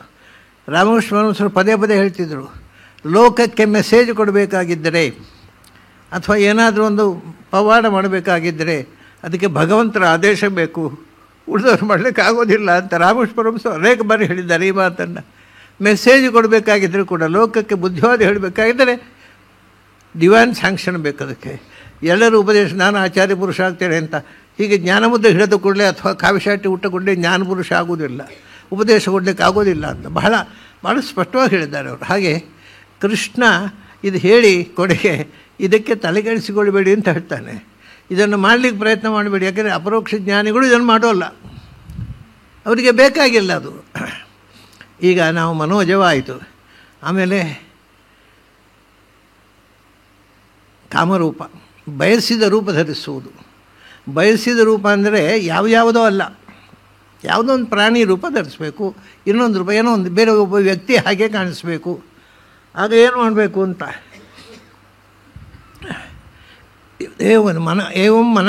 ಮನ ಉಪಾದಾಯ. ಆವಾಗ ಮನಸ್ಸನ್ನು ಭಗವಂತನ ಹತ್ರ ಮನಸ್ಸನ್ನು ಕಳಿಸಿ ಪ್ರಾರ್ಥನೆ ಮಾಡಬೇಕಂತೆ. ನೋಡಪ್ಪ, ನನಗೆ ಆನೆ ಹೇಗಾಗಬೇಕು, ಆನೆ ಹೇಗೆ ಆಗಬೇಕಾಗಿದ್ದರೆ ನೀನು ಆನೆಯನ್ನು ಸೃಷ್ಟಿಸಿದವ ಅಲ್ವಾ, ನೀನು ಆನೆಯನ್ನು ಸೃಷ್ಟಿಸಿದವ, ಆ ಆನೆ ಒಳಗೆ ನೀನೇ ಇರೋದಲ್ವ, ನನಗೂ ಆ ರೂಪ ಕೊಡು. ಹಾಗೆ ಯಾವ ರೂಪ ತಾಳಬೇಕೋ ಅದಕ್ಕೆ ಮೂಲ ಶಕ್ತಿಯಾದ ಭಗವಂತನ ಆ ರೂಪವನ್ನು ಧ್ಯಾನ ಮಾಡುವಂತಾನೆ ಕೃಷ್ಣ. ಮನ ಉಪಾದಾಯ. ಆಮೇಲೆ ಏನು, ಯದ್ಯತ್ ರೂಪಂ ಬುಭೂಷತಿ, ಯಾವ ರೂಪವನ್ನು ಧರಿಸಬೇಕು ಅಂತ ಬಯಸ್ತಾನೋ ತತ್ತದ್ ಭಜೇದ್ ಮನೋರೂಪಂ, ಆಯಾ ರೂಪವನ್ನು ಪಡೆಯುವುದು. ಹಾಗೆ ಮದ್ಯೋಗ ಬಲಮಾಶ್ರಿತ, ನನಗೆ ಶರಣಾಗಿ ನನ್ನ ಹತ್ರ ಕೇಳಿಕೋ, ನಾನು ಕೊಡ್ತೇನೆ ಆ ಶಕ್ತಿಯನ್ನು. ಯಾಕಂದರೆ ಇಡೀ ಜಗತ್ತನ್ನು ಸೃಷ್ಟಿ ಮಾಡಿದ ಭಗವಂತ, ಅವನು ಆನೆಯನ್ನು ಸೃಷ್ಟಿ ಮಾಡಿದ, ಇವನು ನಾನೇ ಮಾಡಲಿಕ್ಕೆ ಆಗೋಲ್ಲ ಅವನಿಗೆ. ಸೊ ಅದರಿಂದ ಇದು ನಿಮಗೆ ಇದೆಲ್ಲವೂ ಸಾಧ್ಯವಾಗೋದು ಭಗವಂತನ ಜೊತೆಗೆ ನಿಮಗೆ ಕಮ್ಯುನಿಕೇಷನ್ ಇದ್ದಾಗ. ದೇವರಿಲ್ಲ ಮಣ್ಣಿಲ್ಲ ಅನ್ನೋ ಯಾವ ಪಾಠ ಮಾಡಲಿಕ್ಕೆ ಆಗೋದಿಲ್ಲ. ಯಾಕೆಂದರೆ ಈ ಭಗವತ್ ಸಾಕ್ಷಾತ್ಕಾರ ಇಲ್ಲದವರು ಇದನ್ನು ಮಾಡಲಿಕ್ಕೆ ಆಗೋದಿಲ್ಲ. ದೇವರನ್ನು ನಂಬಿದ್ದೇನೆ, ದೇವರು ಮಾಡಲಿಂದ ಮಾಡೋಲ್ಲ. ಮದ್ಯೋಗ ಬಲಮಾಶ್ರಿತ. ಆಮೇಲೆ ಇನ್ನು ಬಹಳ ವಿಚಿತ್ರವಾದ, ಇದು ಕೂಡ ಇತ್ತೀಚಿನ ತನಗೆ ಇದ್ದದ್ದು, ಪರಕಾಯ ಪ್ರವೇಶ. ಅದಕ್ಕೆ ಏನು ಮಾಡಬೇಕು ಅಂತ ಹೇಳ್ತಾರೆ. ಬಹಳ ಪರಕಾಯಂ ವಿಷನ್ ಸಿದ್ಧ, ಅವನು ಮೊದಲೇ ಸಿದ್ಧಪುರುಷನಾಗಿರಬೇಕು. ಅವನು ಪರಕಾಯವನ್ನು ಇನ್ನೊಂದು ದೇಹಕ್ಕೆ ಪ್ರವೇಶ ಮಾಡಬೇಕು. ಏನು ಮಾಡಬೇಕು? ಆತ್ಮಾನಂ ತತ್ರ ಯೋಜಯತ್. ಮೊದಲು ಪರಮಾತ್ಮನ ಹತ್ರ ಹೇಳಬೇಕಂತೆ, ನನ್ನೊಳಗಿರುವ ನೀನು ಅಲ್ಲಿ ಹೋಗು, ಅಲ್ಲಿಗೆ ಹೋಗುವಂತೆ. ಅಂದರೆ ಪ್ರತಿಯೊಂದು ಜೀವದೊಳಗೆ ಬಿಂಬರೂಪದಿಂದ ಭಗವಂತ ಇದ್ದಾನಲ್ಲ, ನನ್ನ ಒಳಗಿರುವ ನೀನು ಆ ದೇಹದ ಒಳಗೆ ಹೋಗು. ಅದೇ ಅವನು ಹೋದರೆ ಅವನೊಟ್ಟಿಗೆ ಪ್ರಾಣದೇವರು ಹೋಗ್ತಾರೆ, ಜೀವನ ಹೋಗ್ತಾರೆ. ಅದು ತಾಯಿ ಒಟ್ಟಿಗೆ ಕರು ಹೋದ ಹಾಗೆ. ಸೊ ಪರಮಾತ್ಮ ನೀನು ಅಲ್ಲಿಗೆ ಹೋಗು ಅಂತ ಹೇಳಿದ್ರೆ ಇವರು ಅವನೊಟ್ಟಿಗೆ ಪ್ರಾಣದೇವರು ಬರ್ತಾರೆ, ಅವನೊಟ್ಟಿಗೆ ಜೀವನ ಆ ದೇಹಕ್ಕೆ ಹೋಗ್ತಾನೆ. ಸೊ ಇದೆಲ್ಲ ಆಗಬೇಕು ಅಂದರೆ ಭಗವಂತನ ಹತ್ರ ಕಮ್ಯುನಿಕೇಷನ್. ಇದು ಕಮ್ಯುನಿಕೇಷನ್ ಥ್ರೂ ಗಾಡ್ ಓನ್ಲಿ. ತತ್ತದ್ ರೂಪ, ಅದರಿಂದ ಯಾವ ರೂಪ ಆಗಬೇಕು? ಬುಭೂಷತಿ ತತ್ತದ್ ಭಜೇತ್ ಮನೋರೂಪ ಮದ್ ಯೋಗ ಬಲಮಾಶ್ರಿತ. ಒಂದೇ ಒಂದೂವರೆ ನನಗೂ ಅವನಿಗೂ ಕಾಂಟ್ಯಾಕ್ಟ್. ದೇವ್ರ ಹತ್ರ ನೀನು ಹೇಳಿದರೆ ದೇವರು ಏನಾದರೂ ಮಾಡಲಿಕ್ಕಾಗದ್ದು ಅಂತ ಉಂಟಾ? ದೇವರಿಗೆ ಮಾಡಲಿಕ್ಕಾಗೋದಿಲ್ಲ. ಇದು ದಯಾನಂದ ಸರಸ್ವತಿಯವ್ರ ಲಾಜಿಕ್ ಆಗುತ್ತೆ. ದಯಾನಂದ ಸರಸ್ವತಿಯವರು ಇದೇ ಲಾಜಿಕ್ಕಿಗೆ ಶರಣಾದರೆ ಎಷ್ಟು ಅಪಾಯ ಅಂದರೆ, ಲಾಜಿಕ್ಕು ನಿಮಗೆ ಸತ್ಯವನ್ನು ತಿಳಿಸೋದಿಲ್ಲ, ನಿಮ್ಮ ತಲೆ ಕೆಡಿಸುತ್ತೆ ಅಷ್ಟೇ. ಅವರದ್ದೊಂದು ಲಾಜಿಕ್ ಉಂಟು, ದೇವರು ಸರ್ವಸಮರ್ಥ ಅಲ್ಲ. ಯಾಕೆಂದರೆ ಸರ್ವಸಮರ್ಥನ, ಹಾಗಾದರೆ ಅವನಿಗೂ ಎತ್ತಲಿಕ್ಕಾಗದ ಬೆಟ್ಟವನ್ನು ಅವನು ಸೃಷ್ಟಿ ಮಾಡಲಿ ಅಂತ. ನೋಡಿ ಭಯಾನಕ. ಅವನಿಗೂ ಎತ್ತಲಿಕ್ಕಾಗದ ಒಂದು ಉಂಟು, ಇಲ್ಲಲ್ಲ. ಅವನಿಗೆ ಎತ್ತಲಿಕ್ಕಾಗದ ಅನ್ನೋ ಒಂದು ಪರ್ವತವನ್ನು ಸೃಷ್ಟಿ ಮಾಡಲಿ, ಮಾಡೋದಿಲ್ಲಲ್ಲ, ಅದನ್ನು ಸರ್ವಸಮರ್ಥ ಅಲ್ಲ. ಇದೆಲ್ಲ ಲಾಜಿಕ್ಕಿನ ಹುಚ್ಚುತನಗಳು. ಅದರಿಂದ ಅವನು ನನಗೆ ಆನೆಯನ್ನೇ ಸೃಷ್ಟಿ ಮಾಡಿದ, ನಿನ್ನ ನಾನೇ ಮಾಡಲಿಕ್ಕಾಗಲ್ವ? ಅದು ಭಗವಂತ ಕ್ಯಾನ್ ಡೂ ದ್ಯಾಟ್. ಅದಕ್ಕೆ ಭಗವಂತನಿಗೆ ಶರಣಾಗು. ಮದ್ಯೋಗ ಬಲಂ ಆಶ್ರಿತ. ನಿನ್ನ ಕಾಂಟ್ಯಾಕ್ಟ್ನಿಂದ ನಾನು ಕೇಳ್ತಾ ಇದ್ದೇನೆ, ನನ್ನ ನಾನೇ ಹೇಗೆ ಮಾಡುವಂತ ಸ್ಯಾಂಕ್ಷನ್ಡ್. ಆಗ ಇವನು ಆನೆ ರೂಪ, ಕುದುರೆ ರೂಪ, ಯಾವ ಪ್ರಾಣಿ ರೂಪವನ್ನು ಧರಿಸ್ಬೋದು ಅಗತ್ಯ ಬಿದ್ದರೆ. ಬಟ್ ನಿಜವಾದ ಸಿದ್ಧರು ಅದನ್ನು ಅನಗತ್ಯವಾಗಿ ಮಾಡೋದಿಲ್ಲ, ಸುಮ್ಮನೆ ಮಜಾ ಮಾಡುವಂತ ಮಾಡೋಲ್ಲ. ಇವಾಗ ಇಂತಹದ್ದು ಅನೇಕ ಘಟನೆಗಳು ಪುರಾಣದಲ್ಲಿ ಬರ್ತವೆ. ಆ ರೂಪ ಬೇರೆ ಧಾರಣೆ ಮಾಡಿಕೊಂಡು. ಈ ಮಹಾಭಾರತದಲ್ಲಿ ಬರುತ್ತಲ್ಲ, ಒಬ್ಬ ಋಷಿ ಒಂದು ಜಿಂಕೆ ರೂಪದಲ್ಲಿ ತಾನು ವಿಹರಿಸ್ತಾ ಇದ್ದಾಗ ಅದು ಜಿಂಕೆ ತಿಳ್ಕೊಂಡು ಪಾಂಡರಾಜ ಬಾಣ ಬಿಟ್ಟ. ಆ ಋಷಿ ಶಾಪ ಕೊಡ್ತಾನೆ, ನನ್ನ ಜೀವನದ ಸುಖವನ್ನು ಹಾಳು ಮಾಡಿದಿ, ನಿನಗೂ ಪತ್ನಿ ವಿಯೋಗ ಬಂದು ಪತ್ನಿಯಿಂದಾಗಲೇ ನಿನಗೆ ಸಾವು ಬರಲಿ ಅಂತ. ಅದನ್ನೇ ಪಾಂಡರಾಜ ಕಡೆಗೆ ಸತ್ತು ಹೋದ ಅವನು. ಅದು ಅಲ್ಲಿ ಆ ಒಂದು ಜಿಂಕೆ ರೂಪದಿಂದ ಆ ಋಷಿ ತನ್ನ ಪತ್ನಿಯ ಜೊತೆಗೆ ವಿಹರಿಸ್ತಿದ್ದ. ಇದು ನಮಗೆ ಕೇಳಲಿಕ್ಕೆ ಒಂದು ಕಥೆ ಅಷ್ಟೇ, ಅಡುಗುಲಜ್ಜಿ ಕಥೆ ಅಲ್ಲ. ಅದು ಆ ರೀತಿ ಆಗುವಂಥದ್ದು ತೀರ ಸಹಜವಾಗಿತ್ತು ಒಂದು ಕಾಲದಲ್ಲಿ. ಏಕೆಂದರೆ ತುಂಬ ಈ ಅಧ್ಯಾತ್ಮದಲ್ಲಿ ಅಡ್ವಾನ್ಸ್ಡ್ ಆಗಿ ಅಪರೋಕ್ಷ ಜ್ಞಾನಿಗಳು ಅವರು ಅಪರೋಕ್ಷ ಜ್ಞಾನಿಗಳು ಮಾತ್ರ ಊರಿನಲ್ಲೆಲ್ಲ ಮಾಡಲಿಕ್ಕಾಗೋಲ್ಲ. ಆಯಿತು. ಅದರಿಂದ ತದ್ಬಭೂಷತಿ ಮದ್ಯೋಗ ಬಲಮಾಶ್ರಿತ ಆಯಿತು. ಪರಕಾಯ ಪ್ರವೇಶ ಆಯಿತು. ಪರಕಾಯ ಪ್ರವೇಶದಲ್ಲಿ ಹೇಳಿದೆ, ನೀವೇನು ಹೇಳಿದಿರಿ? ಪರಕಾಯಂ ವಿಷನ್ ಸಿದ್ಧ. ಅವನು ಸಿದ್ಧ ಅಂದರೆ ಅಪರೋಕ್ಷ ಜ್ಞಾನಿ ಅಂತ ಅರ್ಥ. ಅವನು ಅಪರೋಕ್ಷ ಜ್ಞಾನಿಯಾಗಿ ಭಗವಂತನ ಜೊತೆಗೆ ಕಾಂಟ್ಯಾಕ್ಟ್ ಇರಬೇಕು. ಅವನಿಗೆ ಇದ್ದಾಗ ಅವನೇನು ಮಾಡ್ತಾನೆ ಅಂದರೆ ದೇಹಾಂತರವಾಗಬೇಕಲ್ಲ. ಆಗ ಏನು ಮಾಡ್ತಾನೆ? ಭಗವಂತನಲ್ಲಿ ಪ್ರಾರ್ಥನೆ. ಆತ್ಮಾನಂ ತತ್ರ ಯೋಜಯತ್. ಅವನೇನು, ಭಗವಂತ ನನ್ನ ದೇಹದ ಒಳಗಿದೆಯಲ್ಲ, ನೀನು ನೇರ ಆ ದೇಹಕ್ಕೆ ಹೋಗು. ಸೊ ನನ್ನನ್ನು ನಿಯಂತ್ರಿಸುವ ಆತ್ಮ ಅಲ್ಲಿ, ಭಗವಂತ ಅಲ್ಲಿ ಹೋದಾಗ ಅವನೊಟ್ಟಿಗೆ ಪ್ರಾಣದೇವರು ಬರ್ತಾರೆ, ಇವನು ಹೋಗ್ತಾನೆ. ಆದ್ದರಿಂದ ಅದು ಬಹಳ ಸುಲಭವಾಗಿ ಮಾಡ್ತಿದ್ದಂತೆ ಪರಗಾಯ ಪ್ರವೇಶ. ಆತ್ಮಾನಂ ತತ್ರ ಯೋಜಯೇತ್. ಆಗ ಏನಾಗತ್ತೆ? ಪಿಂಡಂ ತ್ಯಕ್ತ್ವಾ ವಿಷನ್ ಪ್ರಾಣ. ಪಿಂಡ ಅಂದರೆ ಈಗಿದ್ದ ದೇಹ, ಈ ಪಿಂಡವನ್ನು ಬಿಟ್ಟು ಇನ್ನೊಂದು ಪಿಂಡಕ್ಕೆ ಪ್ರವೇಶ ಮಾಡ್ತಾನೆ. ಆಗ ವಾಯುಭೂತಃ ಷಡಂಘ್ರಿವತ್ ಅಂತ. ವಾಯುಭೂತ ಅಂದರೆ ವಾಯುದೇವರಲ್ಲಿದ್ದು ಪರಮಾತ್ಮ ವಾಯುದೇವರ ಜೊತೆಗೆ ಹೋದ. ವಾಯುದೇವರು ಹೋದರು, ವಾಯುದೇವರ ಜೊತೆಗೆ ಜೀವ ಹೋದ. ಹೇಗೆ ಹೋದ ಅಂದರೆ, ಅಯ್ಯೋ ಅದು ಬಹಳ ಕಷ್ಟ ಅಲ್ವಾ? ದೇಹದಿಂದ ಇನ್ನೊಂದು ದೇಹಕ್ಕೆ ಹೋಗೋದು ಅಂದರೆ ಸಾಧನೆ ಭಾರಿ ಕಷ್ಟ ಅಲ್ವ? ಯಾಕಂದರೆ ಪ್ರಾಣೋತ್ಕರ್ಮಣ ವೇದನೆ ಅಂತ ಹೇಳ್ತಾರೆ ಎಲ್ಲ. ಅದಕ್ಕೆ ಹೇಳ್ತಾರೆ, ಎಲ್ಲಪ್ಪ ಷಡಂಘ್ರಿವತ್ತು ಅಂದ್ರೆ ಒಂದು ಭ್ರಮರ, ಒಂದು ಹೂವಿನಿಂದ ಇನ್ನೊಂದು ಹೂವಿಗೆ ಹೋದ ಹಾಗೆ ಹೋಗ್ತಾನೆ ಅಂತ. ಅದು ಎಷ್ಟು ಸುಲಭ, ಎಷ್ಟು ಆನಂದಕರವಾದ ಎಕ್ಸ್ಪೀರಿಯೆನ್ಸು ಅಂದರೆ ಷಡಂಘ್ರಿವತ್ತು. ಒಂದು ಹೂವಿನಿಂದ ಇನ್ನೊಂದು ಹೂವಿಗೆ ದುಂಬಿ ಹೇಗೆ ಹೋಗುತ್ತೆ ಅಷ್ಟು ಅನಾಯಾಸವಾಗಿ ಹೋಗ್ತಾನೆ. ಆ ಟ್ರಾನ್ಸ್ಫಾರ್ಮೇಷನ್ ಅಷ್ಟು ಸುಲಭ ಆಗಿಬಿಡುತ್ತೆ. ಕಾರಣ ಏನಂದರೆ ಭಗವಂತನೇ ಕರ್ಕೊಂಡು ಹೋದ್ದು, ನಮಗೆ ತಲುಪಿಸಿಲ್ಲ ಅಲ್ಲಿ. ಇದು ಇಂಥ ವಿಚಿತ್ರಗಳನ್ನೆಲ್ಲ ಕೃಷ್ಣ ಇದರಲ್ಲಿ ದಾಖಲೆ ಮಾಡ್ತಾನೆ. ಗೀತೆಯಲ್ಲಿ ಹೇಳಿ ಅಲ್ಲಿದ್ದು ಏನನ್ನೂ ಹೇಳಲಿಲ್ಲ. ಪರಗಾಯ ಪ್ರವೇಶ ಆಯಿತು. ಇನ್ನು ಸ್ವಚ್ಛಂದ ಮೃತ್ಯು ಅಂದರೆ ಏನು ಅಂತ, ಸಾಯುವುದು ಅಂದರೆ ಏನು? ಅವನು ಸಾಯಬೇಕು ಅಂತ ಮನಸ್ಸಾಯಿತು, ಇನ್ನೂ ಬದುಕು ಆಯುಸ್ಸಿತ್ತು ಅವನಿಗೆ.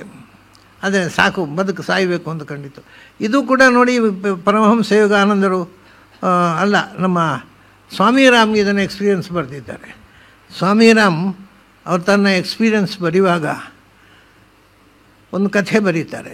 ಅದರಲ್ಲಿ ಏನು ಅಂದರೆ, ಅವರು ಒಬ್ಬ ಋಷಿಯನ್ನು ಭೇಟಿಯಾದದ್ದು, ಅದಕ್ಕೆ ಅವ್ರ ಗುರುಗಳು ಕರೆಸಿದ್ದು ಅಲ್ಲಿಗೆ ಹೋಗು ಅಂತ. ಅಲ್ಲಿ ಹೋದಾಗ ಅವರು ಕೂತ್ಕೊಂಡಿದ್ದಾರೆ, ಕಾಯ್ತಾ ಇದ್ದಾರೆ ಇವನನ್ನು. ನೀನು ಬಂದದ್ದು ಒಳ್ಳೆಯದಾಯಿತು, ಒಂದು ಕೆಲಸ ಆಗಬೇಕು ನಿನ್ನಿಂದ. ಏನು? ನಾನು ಈಗ ಕರೆಕ್ಟ್ ಮಧ್ಯಾಹ್ನ 12 ಗಂಟೆಗೆ ದೇಹತ್ಯಾಗ ಮಾಡ್ತೇನೆ, ನೀನು ಈ ದೇಹವನ್ನು ಕೊಂಡು ಗಂಗೆ ಹಾಕಿಬಿಡು ಅಂತ. ಇವರು ಸೈನ್ಸ್ ಓದಿದವರು, ಕಲ್ಕತ್ತಾದಲ್ಲಿ ಯೂನಿವರ್ಸಿಟಿಯಲ್ಲಿ ಸೈನ್ಸ್ ಓದಿದ ಸೈಂಟಿಸ್ಟ್ ಇವರು, 20ನೇ ಶತಮಾನದ ಸೈಂಟಿಸ್ಟ್ ಇವರು. ಇವರು ವಾಕ್ಯಾರ್ಥ ಮಾಡ್ತಾರೆ, ನೀವು ಗಟ್ಟಿಮುಟ್ಟಿದ್ದೀರಿ, ಆರೋಗ್ಯವಂತರಾಗಿದ್ದೀರಿ, ಮುದುಕಾಗಲ್ಲ, ಏನಲ್ಲ, ನೀವು ಯಾಕೆ ಸಾಯಬೇಕು? ಇದು ತಪ್ಪಲ್ವಾ? ಇದು ಸ್ಯೂಸೈಡಲ್ ಅಟೆಂಪ್ಟ್, ಇದು ಒಂದು ಪಾತಕ. ಕಾನೂನು ಪ್ರಕಾರ ನಿಮಗೆ ಶಿಕ್ಷೆ ಕೊಡ್ಬೋದೆಲ್ಲ ಇವರು ಗಲಾಟೆ ಮಾಡ್ತಾರೆ. ಅದಕ್ಕೆ ಅವರು ಹೇಳ್ತಾರೆ, ನಾನು ಸಾಯ್ತೇನೆ ಅಂತ ಎಲ್ಲಿ ಹೇಳಿದೆ? ಮತ್ತು ನಾನು ದೇಹ ಬಿಟ್ಟು ಹೋಗ್ತೇನೆ ಅಂತ ಹೇಳಿದೆ, ಸಾಯ್ತೇನೆ ಅಂತ ಹೇಳಿಲ್ವಲ್ಲ ಅಂತಾರೆ ಅವರು. ಇವರು ಕಂಗಾಲು. ಹಾಗೂ ಒಂದು ಉಂಟ ಕತೆ, ನಾನು ಸಾಯೋಲ್ಲ, ನನಗೆ ಈ ದೇಹದಿಂದ ಬೇರೊಂದು ದೇಹಕ್ಕೆ ಹೋಗಬೇಕಾಗಿದೆ, ಅದಕ್ಕೆ ಈ ದೇಹ ಬಿಟ್ಟು ಹೋಗ್ತೇನೆ, ಅದಕ್ಕೆ ಇಷ್ಟು ಗಂಟೆಗೆ ಕರೆಕ್ಟ್ ಬಿಟ್ಟು ಹೋಗ್ತೇನೆ, ಆಮೇಲೆ ಈ ದೇಹ ಸುಮ್ಮನೆ ಅದು ಕೊಳೆತು ನಾರಬಾರ್ದು, ಗಂಗೆ ಹಾಕಿಬಿಡು ಅಂತ ಹೇಳಿ ಅವ್ರು ಹೇಳ್ತಾರೆ. ಅಷ್ಟೇ ಕರೆಕ್ಟು ಅಷ್ಟು ಹೊತ್ತಿಗೆ 12 ಗಂಟೆಗೆ ಓಂ ಅಂತ ಹೇಳಿ ಊರ್ಧ್ವನಾಡಿಯಿಂದ ದೇಹ ಹೊರಗೆ ಅದು ಆತ್ಮ ಹೋಯಿತು. ಆಮೇಲೆ ಇವರಿಗೆ ಅದನ್ನು ಎತ್ತಿ ಹಾಕಲಿಕ್ಕೆ ಆಗಲಿಲ್ಲ ಬಾಡಿಯನ್ನು ಗಂಗೆಗೆ. ಆಗ ಒಂದು ಮಾತು ಕೇಳಿಸ್ತಂತೆ, ನನ್ನ ಮೃತದೇಹವನ್ನು ನಿನಗೆ ಈ ಗಂಗೆ ಹಾಕಲಿಕ್ಕೆ ಆಗಲಿಲ್ಲವಲ್ಲ, ನಾನೇ ಮಾಡಿಕೊಟ್ಟರೆ ಕೆಲಸ. ದೇಹ ತನ್ನಷ್ಟಕ್ಕೆ ಹೋಗಿ ಗಂಗೆ ಬಿತ್ತು, ಇದ್ದ ನಾನು ಕಣ್ಣಾರೆ ನೋಡಿದ್ದೇನೆ ಅಂತ ಹೇಳ್ತಾರೆ ಅವರು, ಸ್ವಾಮಿರಾಮ್. ಸರಿ, ಇದೆಲ್ಲ ನೋಡಿ ಅವರು. ಆಮೇಲೆ ಅವರು ಗುರುಗಳು ಹೇಳ್ತಾರೆ, ನಾನು ಹೋಗೋನಿದ್ದೇನೆ ಅಂತ. ಸ್ವಾಮಿರಾಮನ ಗುರುಗಳು, ನಾನು ಇನ್ನು ಹೆಚ್ಚು ದಿವಸ ಇಲ್ಲ, ನೀವು ಹೋಗಬಾರದು, ನೀವು ಹೋದರೆ ನನಗೆ ತಡ್ಕೊಳ್ಳಿಕ್ಕೆ ಆಗೋದಿಲ್ಲ. ಹಾಗಾದರೆ ನಾನು ಎಷ್ಟು ಸಮಯ ಇರಬೇಕು ಹೇಳು? ನೋಡಿ, ನಿನಗೋಸ್ಕರ ನಾನು ಎಷ್ಟು ಸಮಯ ಇರ್ತೇನೆ, 10 ವರ್ಷ ಇರ್ತೇನೆ. ಆಮೇಲೆ ಮತ್ತೆ ಇನ್ನೂ ಎಕ್ಸ್ಟೆಂಡ್ ಮಾಡಿ ಅಂತ ಕೇಳಬೇಡ, 10 ವರ್ಷ ಆದರೂ ಕೂಡ ದೇಹತ್ಯಾಗ, ಹಾಗೆ 10 ವರ್ಷ ಇದ್ದು ದೇಹತ್ಯಾಗ. ಅಂದರೆ ಇದು ಸ್ವಚ್ಛಂದ ಮೃತ್ಯು. ಇದು ನಮ್ಮ ಕಾಲದಲ್ಲಿ ಇದನ್ನು ನೋಡಿದವರು, ಅನುಭವಿಸಿದವರು ಇದ್ದಾರೆ. ಅದೇ ಸ್ವಾಮಿರಾಮು ಅವರು ಬೆಂಗಳೂರಿಗೆ ಬಂದಿದ್ದರು, ಉಡುಪಿಗೆ ಬಂದಿದ್ದರು, ಎಲ್ಲರೊಟ್ಟಿಗೆ ಬೆರೆತು ಬದುಕಿದ್ದರು. ಅವರು ಒಂದು ಸರ್ತಿ ಶ್ವಾಸ ಸ್ಥಗನ ಮಾಡಿ ಇಲ್ಲೇ ಬೆಂಗಳೂರಿನಲ್ಲೇ ಮಾಡಿದರು. ಡಾಕ್ಟ್ರುಗಳೆಲ್ಲ ನೋಡಿ, ನಾನು ಹೃದಯ ಹಾರ್ಟ್ ಬೀಟ್ಸೇ ಇಲ್ಲ, ಎದೆ ಬಡಿತ ನಿಂತು ಹೋಗಿರ್ತೈತೆ, ಪಲ್ಸ್ ನೋಡಿದ್ರೆ ಅಲ್ಲಿಯೂ ಇಲ್ಲ. ಇದನ್ನು ಪರೀಕ್ಷೆ ಮಾಡಬೇಕಾದ್ರೆ ಅಂತ ಡಾಕ್ಟ್ರುಗಳು ನೋಡಿದ್ರು, ಎದೆ ಬಡಿತವೂ ಇಲ್ಲ, ಇದೂ ಇಲ್ಲ. ಆಮೇಲೆ ಎತ್ತಲಾಗ್ತಾ ಇದ್ರು ಅವರು. ಇದೆಲ್ಲ ಇದು ಅರ್ವಾಚೀನರು, ನಮ್ಮ ಕಣ್ಣು ಮುಂದೆ ನೋಡಿದಂಥ ವ್ಯಕ್ತಿಗಳು. ಅವರು ಉಡುಪಿ ಬರ್ತಿದ್ದರು.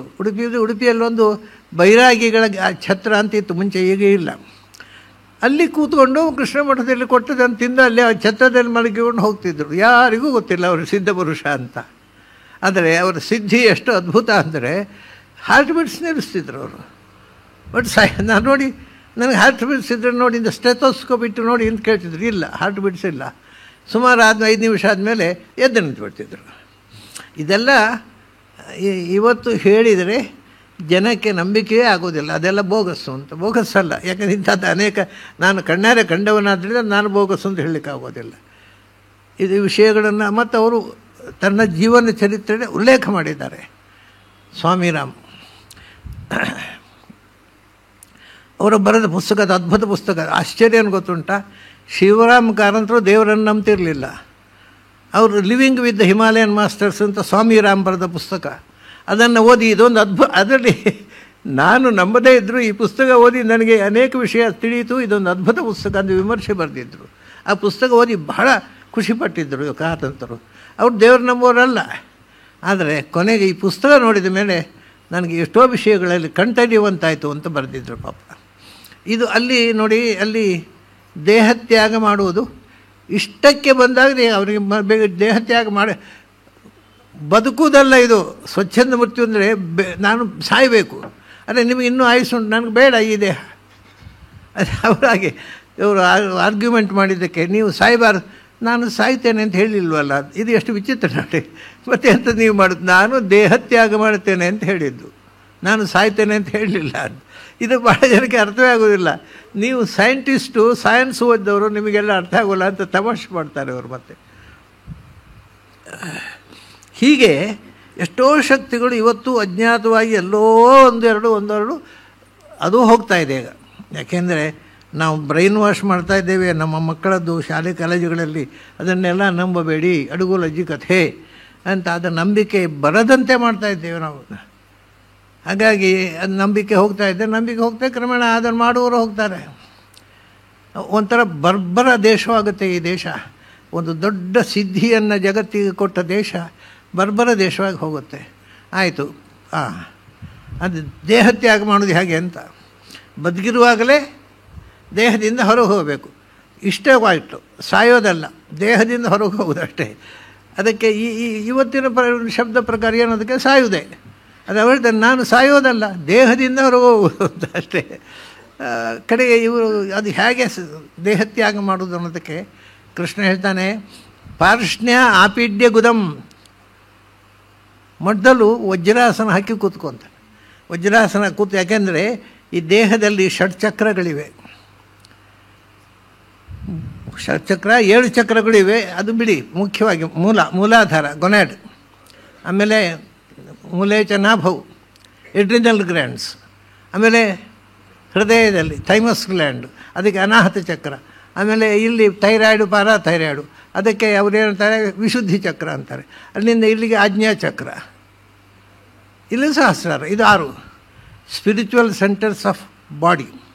ಇದು ಮೂಲ, ನಾಭಿ, ಹೃದಯ, ಕಂಠ, ಭ್ರೂಮಧ್ಯ, ಮೂರ್ಧದ್ವಿಷಡಂತಕೇಶು. ನೋಡಿ, ದೇಹದಿಂದ 12 ಅಂಗುಲ ಆಚೆ ತನಕ ಈ ಜೀವದ ಸಂಚಾರ ಇದೆ, ಎನರ್ಜಿ ಇದೆ ಅಂತ ಹಿಂದೆ ಅವರು ಗುರುತಿಸಿದ್ರು.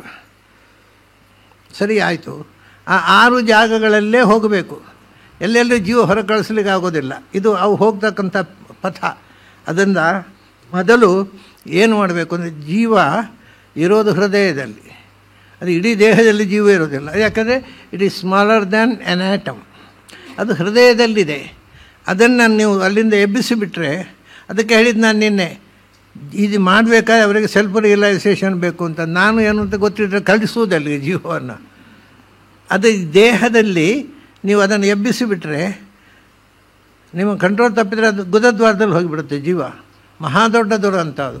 ಅದಕ್ಕೆ ಮೊದಲು ಗುದದ್ವಾರವನ್ನು ನಿನ್ನ 2 ಹಿಮ್ಮಡಿಯಿಂದ ವಜ್ರಾಸನ ಹಾಕಿ ಅದನ್ನು ಕಲಸು ಮಾಡುವಂತಾರೆ. ಹಾಗೆ ವಜ್ರಾಸನದಲ್ಲಿ ಕೂತ್ಕೋ.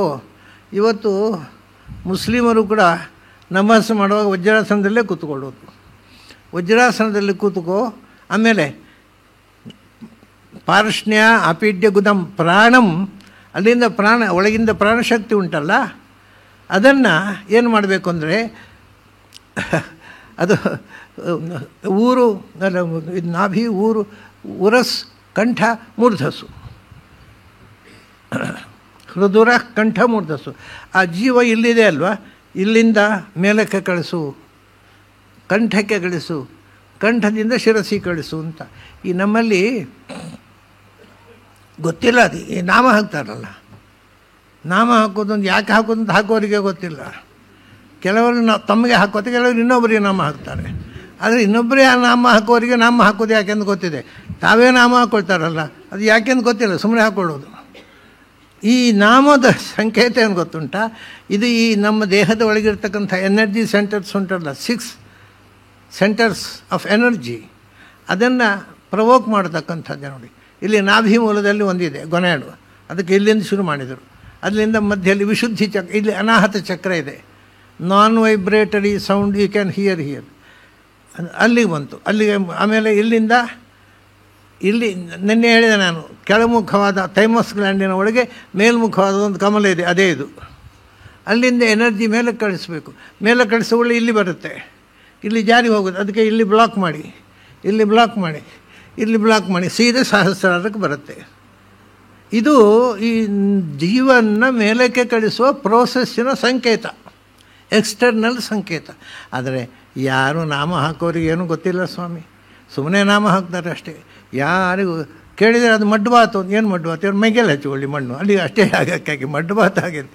ಎಲ್ಲ ನಮ್ಮಲ್ಲಿ ಹೇಳುವವರು ಅದನ್ನು ಸರಿಯಾಗಿ ತಿಳ್ಕೊಳ್ಳೋದಿಲ್ಲ, ಒಂದಕ್ಕೊಂದುವರೆ ಮಾತಾಡ್ತಾರೆ. ಇವೆಲ್ಲ ಸ್ಪಿರಿಚುವಲ್ ಸೆಂಟರ್ಸ್ಗಳ ಪ್ರವೋಕ್ ಮಾಡ್ತಕ್ಕಂಥ ಪ್ರವೃತ್ತಿಗಳು. ಹಾಗಾಗಿ ಷಡ್ಚಕ್ರಗಳಿಂದ ಆತ್ಮವನ್ನು ಮೇಲೆ ಕಳಿಸಬೇಕು. ಅಲ್ಲಿ ಮಂಡಿ ಹಾಕಿ ಗುದದ್ವಾರವನ್ನು ಕ್ಲೋಸ್ ಮಾಡಿದ, ಮೂಲಬಂಧ ಅಂತ ಹೇಳ್ತಾರೆ. ಅದಕ್ಕೆ ಪ್ರಾಣಾಯಾಮ ಮಾಡುವಾಗಲೂ ಅದನ್ನು ಮಾಡಬೇಕು. ಇಲ್ಲಿಂದ ಮೇಲೆ ಕಳಿಸು, ಮೇಲೆ ಕಳಿಸಿ ಎಲ್ಲಿಂದ ಕಳಿಸ್ಬೇಕು? ಬ್ರಹ್ಮನಾಡ್ಯ. ಅದನ್ನು ನಾಡ್ಯ ಅದನ್ನು ಎಲ್ಲಿಂದ ಬರಬೇಕು ಅಂದರೆ ಮಧ್ಯದಲ್ಲಿರ್ತಕ್ಕಂಥ ಒಂದು ಬ್ರಹ್ಮನಾಡಿ ಅಂತ ಪ್ರಧಾನ ನರ ಇದೆ. ಇದು ಈ 3 ನಾಡಿಗಳಿವೆ ಇಲ್ಲಿ, ಅದಕ್ಕೆ 3 ನಾಮಗಳು. ಅದರ ಮಧ್ಯದ ನಾಡಿಯಿಂದ ಅದರಿಂದ ಅಲ್ಲಿಂದ ಬ್ರಹ್ಮರಂಧ್ರೇಣ, ಅದರಿಂದ ಇಲ್ಲಿ ಮೇಲಕ್ಕೆ ಬ್ರಹ್ಮರಂಧ್ರ ಅಂದರೆ ಇದು ಇಲ್ಲಿ ಮಕ್ಕಳಿಗೆ ನೋಡಿ ಮೆತ್ತಗಿರುತ್ತೆ. ತಾಯಂದ್ರೆ ಸ್ನಾನ ಮಾಡಿಸುವಾಗ ನೋಡಿದ್ರೆ ಗೊತ್ತಾಯ್ತು, ಇಲ್ಲಿ ಗಟ್ಟಿ ಇರೋದಿಲ್ಲ, ಅಲ್ಲಿ ಅಸ್ಥಿ ಇರೋದಿಲ್ಲ. ಅದು ಒಂದು ದ್ವಾರ. ಅದು ಜ್ಞಾನಿಗಳು ಆ ದ್ವಾರವನ್ನು ಸ್ಫೋಟ ಮಾಡಿ ಮೇಲಕ್ಕೆ ಹೋಗ್ತಾರೆ. ಅಲ್ಲಿ ಬ್ರಹ್ಮರಂಧ್ರೇಣ ಏನು ಇವರು ಬ್ರಹ್ಮರಂಧ್ರೇಣ ಪ್ರಾಣವನ್ನು ಅಲ್ಲಿ ಕೊಂಡು ಹೋಗಿ ಆಮೇಲೆ ಬ್ರಹ್ಮ ನೀತ್ವ ಉತ್ಸೃಜೇತ ತನ್ನ ಅಲ್ಲಿ ಬ್ರಹ್ಮವನ್ನು ಅಲ್ಲಿ ಕೊಂಡೋಗ್ಬೇಕು. ಬ್ರಹ್ಮನ ಕೊಂಡೋಗೋದು ಅಂದರೆ ಜೀವನನ್ನು ಅಲ್ಲಿ ಕರ್ಕೊಂಡು ಹೋಗಬೇಕು, ಪ್ರಾಣದೇವರನ್ನು ಅಲ್ಲಿ ಕರ್ಕೊಂಡು ಹೋಗಬೇಕು, ಪರಮಾತ್ಮನ ಅಲ್ಲಿ ಕರ್ಕೊಂಡು ಹೋಗಿ ಅವ್ರ ಮೇಲಕ್ಕೆ ಹೋಯಿತು ಅಂದರೆ ಉತ್ಸೃಜೇತ. ಅವಾಗ ಯಾರು ಬೇಕಾದ್ರೂ ಯಾವಾಗ ಬೇಕಾದ್ರೂ ಸಾಯಬೇಕು ಅಂದರೆ ಇಷ್ಟು ಪ್ರೋಸೆಸ್ ಮಾಡಿದರೆ ದೇಹದ ಅಂದರೆ ಆತ್ಮ ಗೊತ್ತಿರಬೇಕು, ಅದರ ಚಲನೆ ಗೊತ್ತಿರಬೇಕಲ್ಲ. ಆತ್ಮವನ್ನು ಎಲ್ಲೆಲ್ಲಿ ಕಳಿಸ್ಬೇಕು ಹೇಗೆ ಗೊತ್ತಿದ್ದರೆ ಅದು ಸಾಯುವುದಕ್ಕೆ ಅನ್ನೋಂಥ ಕಷ್ಟದ ಪ್ರಸಂಗ ಅಲ್ಲ. ಅದಾಯಿತು. ಅದು ಸ್ವಚ್ಛಂದ ಮೃತ್ಯುತ. ಯಾವಾಗ ಬೇಕಾದ್ರೆ ಚಿಕ್ಕ ವಯಸ್ಸಿನಲ್ಲಿ ಬೇಗ ಸಾಯಬೇಕು ಅಂದರೆ ಕಾಯ್ಬೋದು. ಆಮೇಲೆ ಏನು? ಆಮೇಲೆ ಆಜ್ಞಾಪ್ರತಿಹತಿ.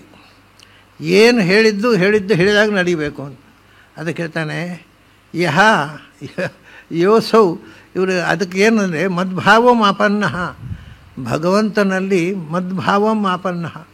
ಮೊದಲು ಇದಕ್ಕೆಲ್ಲಕ್ಕೂ ಮುಖ್ಯ ಏನಂದರೆ ಭಗವಂತನಲ್ಲಿ ಕಾನ್ಸಂಟ್ರೇಷನ್ ಕೊಟ್ಟು ನನಗೆ ಹೀಗೆ ಮಾಡುವಂಥ ದೇವರ ಹತ್ರ ರಿಕ್ವೆಸ್ಟು.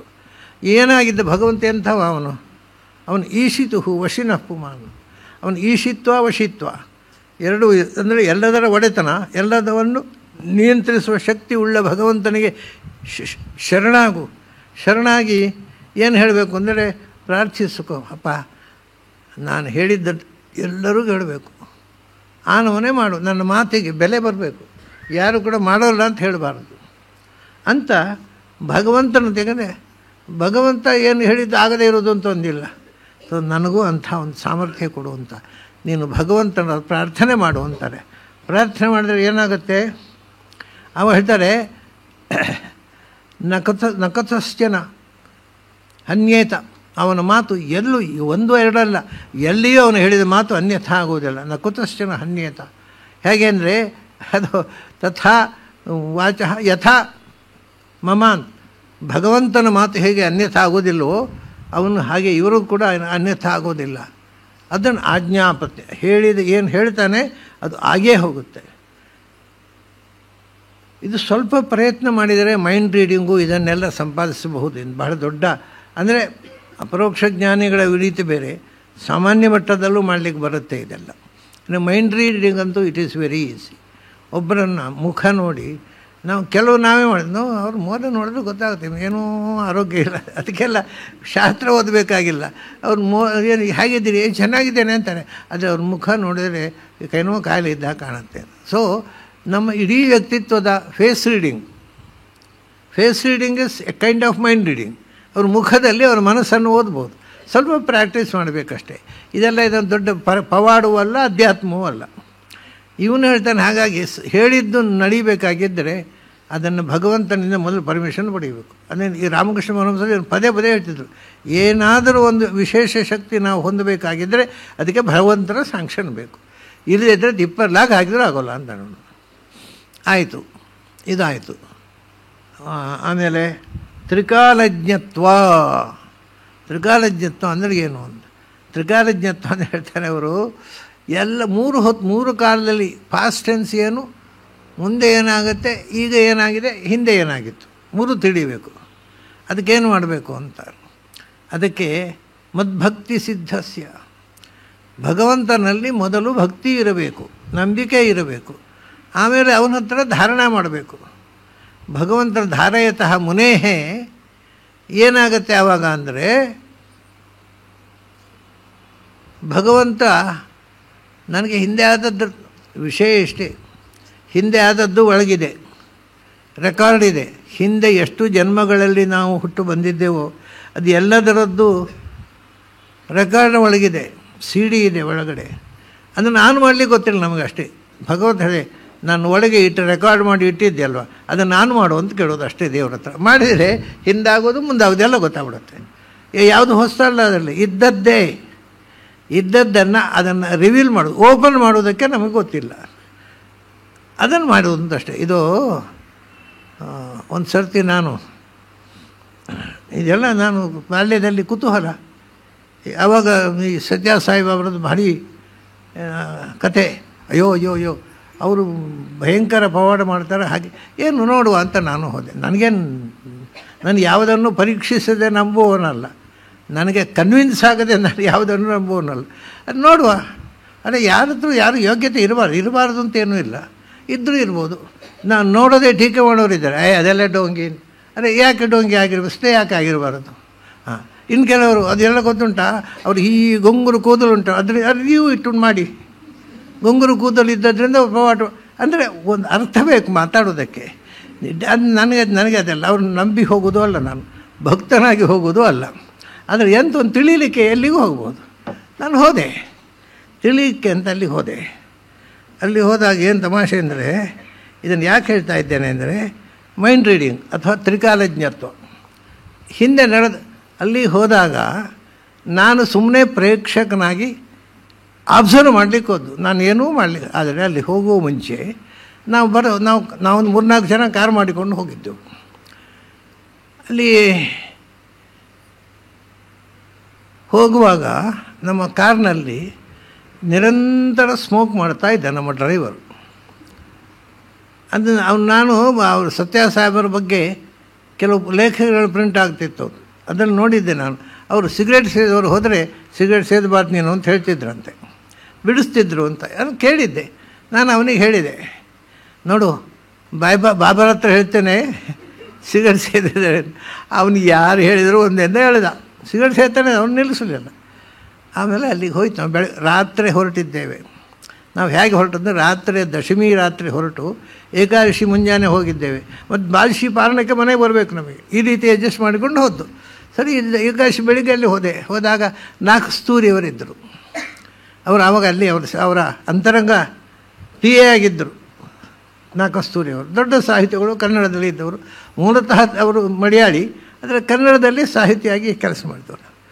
ಅವರು ಹೋಗಿ ಹೇಳಿದೆ, ನಾವೊಂದು 3-4 ಜನ ಬಂದಿದ್ದೇವೆ, ಇರಿ ಕೋಣೆ ಕೊಡ್ತೇನೆ. ಅಲ್ಲಿ ಕ್ರಮೇಂದು ಬೋಧಗೊಳ್ಳೆ ಭೇಟಿ ಇಲ್ಲ, ಅಲ್ಲಿ ಕೋಣೆ ಕೊಡ್ತಾರೆ. ಅವರು ಕರೆಯುವಷ್ಟಕ್ಕೆ ಕಾಯಬೇಕು, ಯಾರನ್ನು ಕರೆದು ಅವ್ರು ಮಾತ್ರ ಹೋಗಬೇಕು, ಅದಲ್ಲಿ ನಿಯಮ ಇದ್ದದ್ದು ಆವಾಗ. ಹಾಗೆ ಅವ್ರು ಹೇಳಿದ್ರು, ಇರಿ ಬಾಬಾ ಅವ್ರು ಯಾವಾಗ ಕರೀತಾರೆ ಗೊತ್ತಿಲ್ಲ, ಇರಿ ಎಂದರು.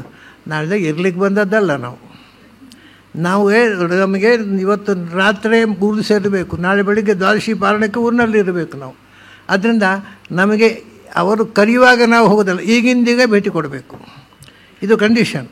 ಆಮೇಲೆ 4 ಜನ ಇದ್ದೇವೆ ನಾವು. ಅವರು ಒಬ್ಬರ ನಮ್ಮ 4 ಜನರಿಗೆ ಒಟ್ಟಿಗೆ ಭೇಟಿ ಕೊಡಬೇಕು. ಹಾಗಾದರೆ ಮಾತ್ರ ನಾನು ಭೇಟಿ ಮಾಡ್ತೇವೆ, ಇದ್ರ ವಾಪಸ್ ಹೋಗ್ತೇವೆ ಅಂದೆ.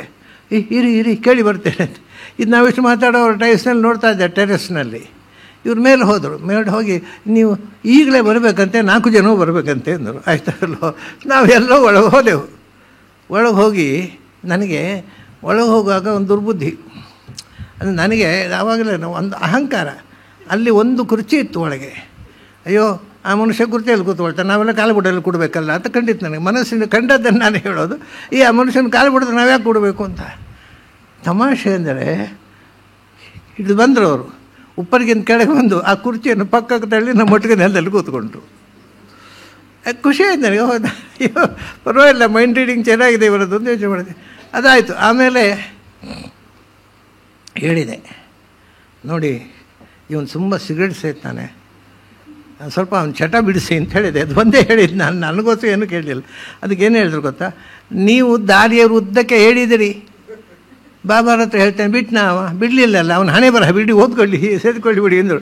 ನಾನು ದಾರಿಯಲ್ಲಿ ಹೇಳಿದ್ದನ್ನು ಕೋಟ್ ಮಾಡಿ ಹೇಳಿದರು. That is mind reading. ಆಯಿತಾ, ಅದೆಲ್ಲ ಇತ್ತು ಅವರಲ್ಲಿ. ಆಮೇಲೆ ಈ ಪವಾಡದ ಬಗ್ಗೆ ಬಂತು. ನೀವು ಪವಾಡ ಮಾಡ್ತೀರಿ ಅಂತ ಕೇಳಿದ್ದೇವೆ. ಅವನ್ನೆಲ್ಲ ಇತ್ತಲ್ಲ, ಬೂದಿ ಕೊಡೋದು, ಇನ್ನೇನೋ ಕೆಲವರಿಗೆ ಪೆನ್ನು ಕೊಡೋದು, ಕೆಲವರಿಗೆ ವಾಚ್ ಕೊಡೋದು, ಬೂದಿ ಕೊಡೋದು ಎಲ್ಲ ಮಾಡ್ತಿದ್ರು. ನೀವು ಪವಾಡ ಮಾಡ್ತೀರಂತಲ್ವ? ಪವಾಡ ಅಂದರೆ ಏನು ಅಂತ ಕೇಳಿದರು. ಅವರಿಗೆ ಅರ್ಥ ಆಗದವರಾಗಿ ನಾನು ಆವಾಗ ಹೇಳಿದೆ ಮಿರಕಲ್ಲು ನಾನು ಮಾಡೋಲ್ಲ. ಈಗ ಆವಾಗ ಅವರು ಅದು ಸಹಜ ಶಕ್ತಿ ಅಂತ ಹೇಳಿದರು. ಸಹಜ ಶಕ್ತಿ ಎಲ್ರಿಗೂ ಉಂಟು, ಮತ್ತು ನಾವು ಯಾಕೆ ಮಿರಕಲ್ ಮಾಡಲಿಕ್ಕೆ ಆಗೋದಿಲ್ಲ ಅಂತ. ಅದಕ್ಕೆ ಅವನು ಒಳ್ಳೆಯ ಒಂದು ವಿವರಣೆ ಕೊಟ್ಟರು. ನೋಡಿ, ಒಂದು ಮನೆ ಇದೆ, ಮನೆಗೆ ವೈರಿಂಗ್ ಆಗಿದೆ, ಬಲ್ಬ್ ಇಟ್ಟಾಗಿದೆ, ಸ್ವಿಚ್ ಇದೆ, ಕನೆಕ್ಷನ್ ಕೊಟ್ಟಾಗಿದೆ. ಸ್ವಿಚ್ ಹಾಕಿದರೆ ದೀಪ ಆಗುತ್ತೆ.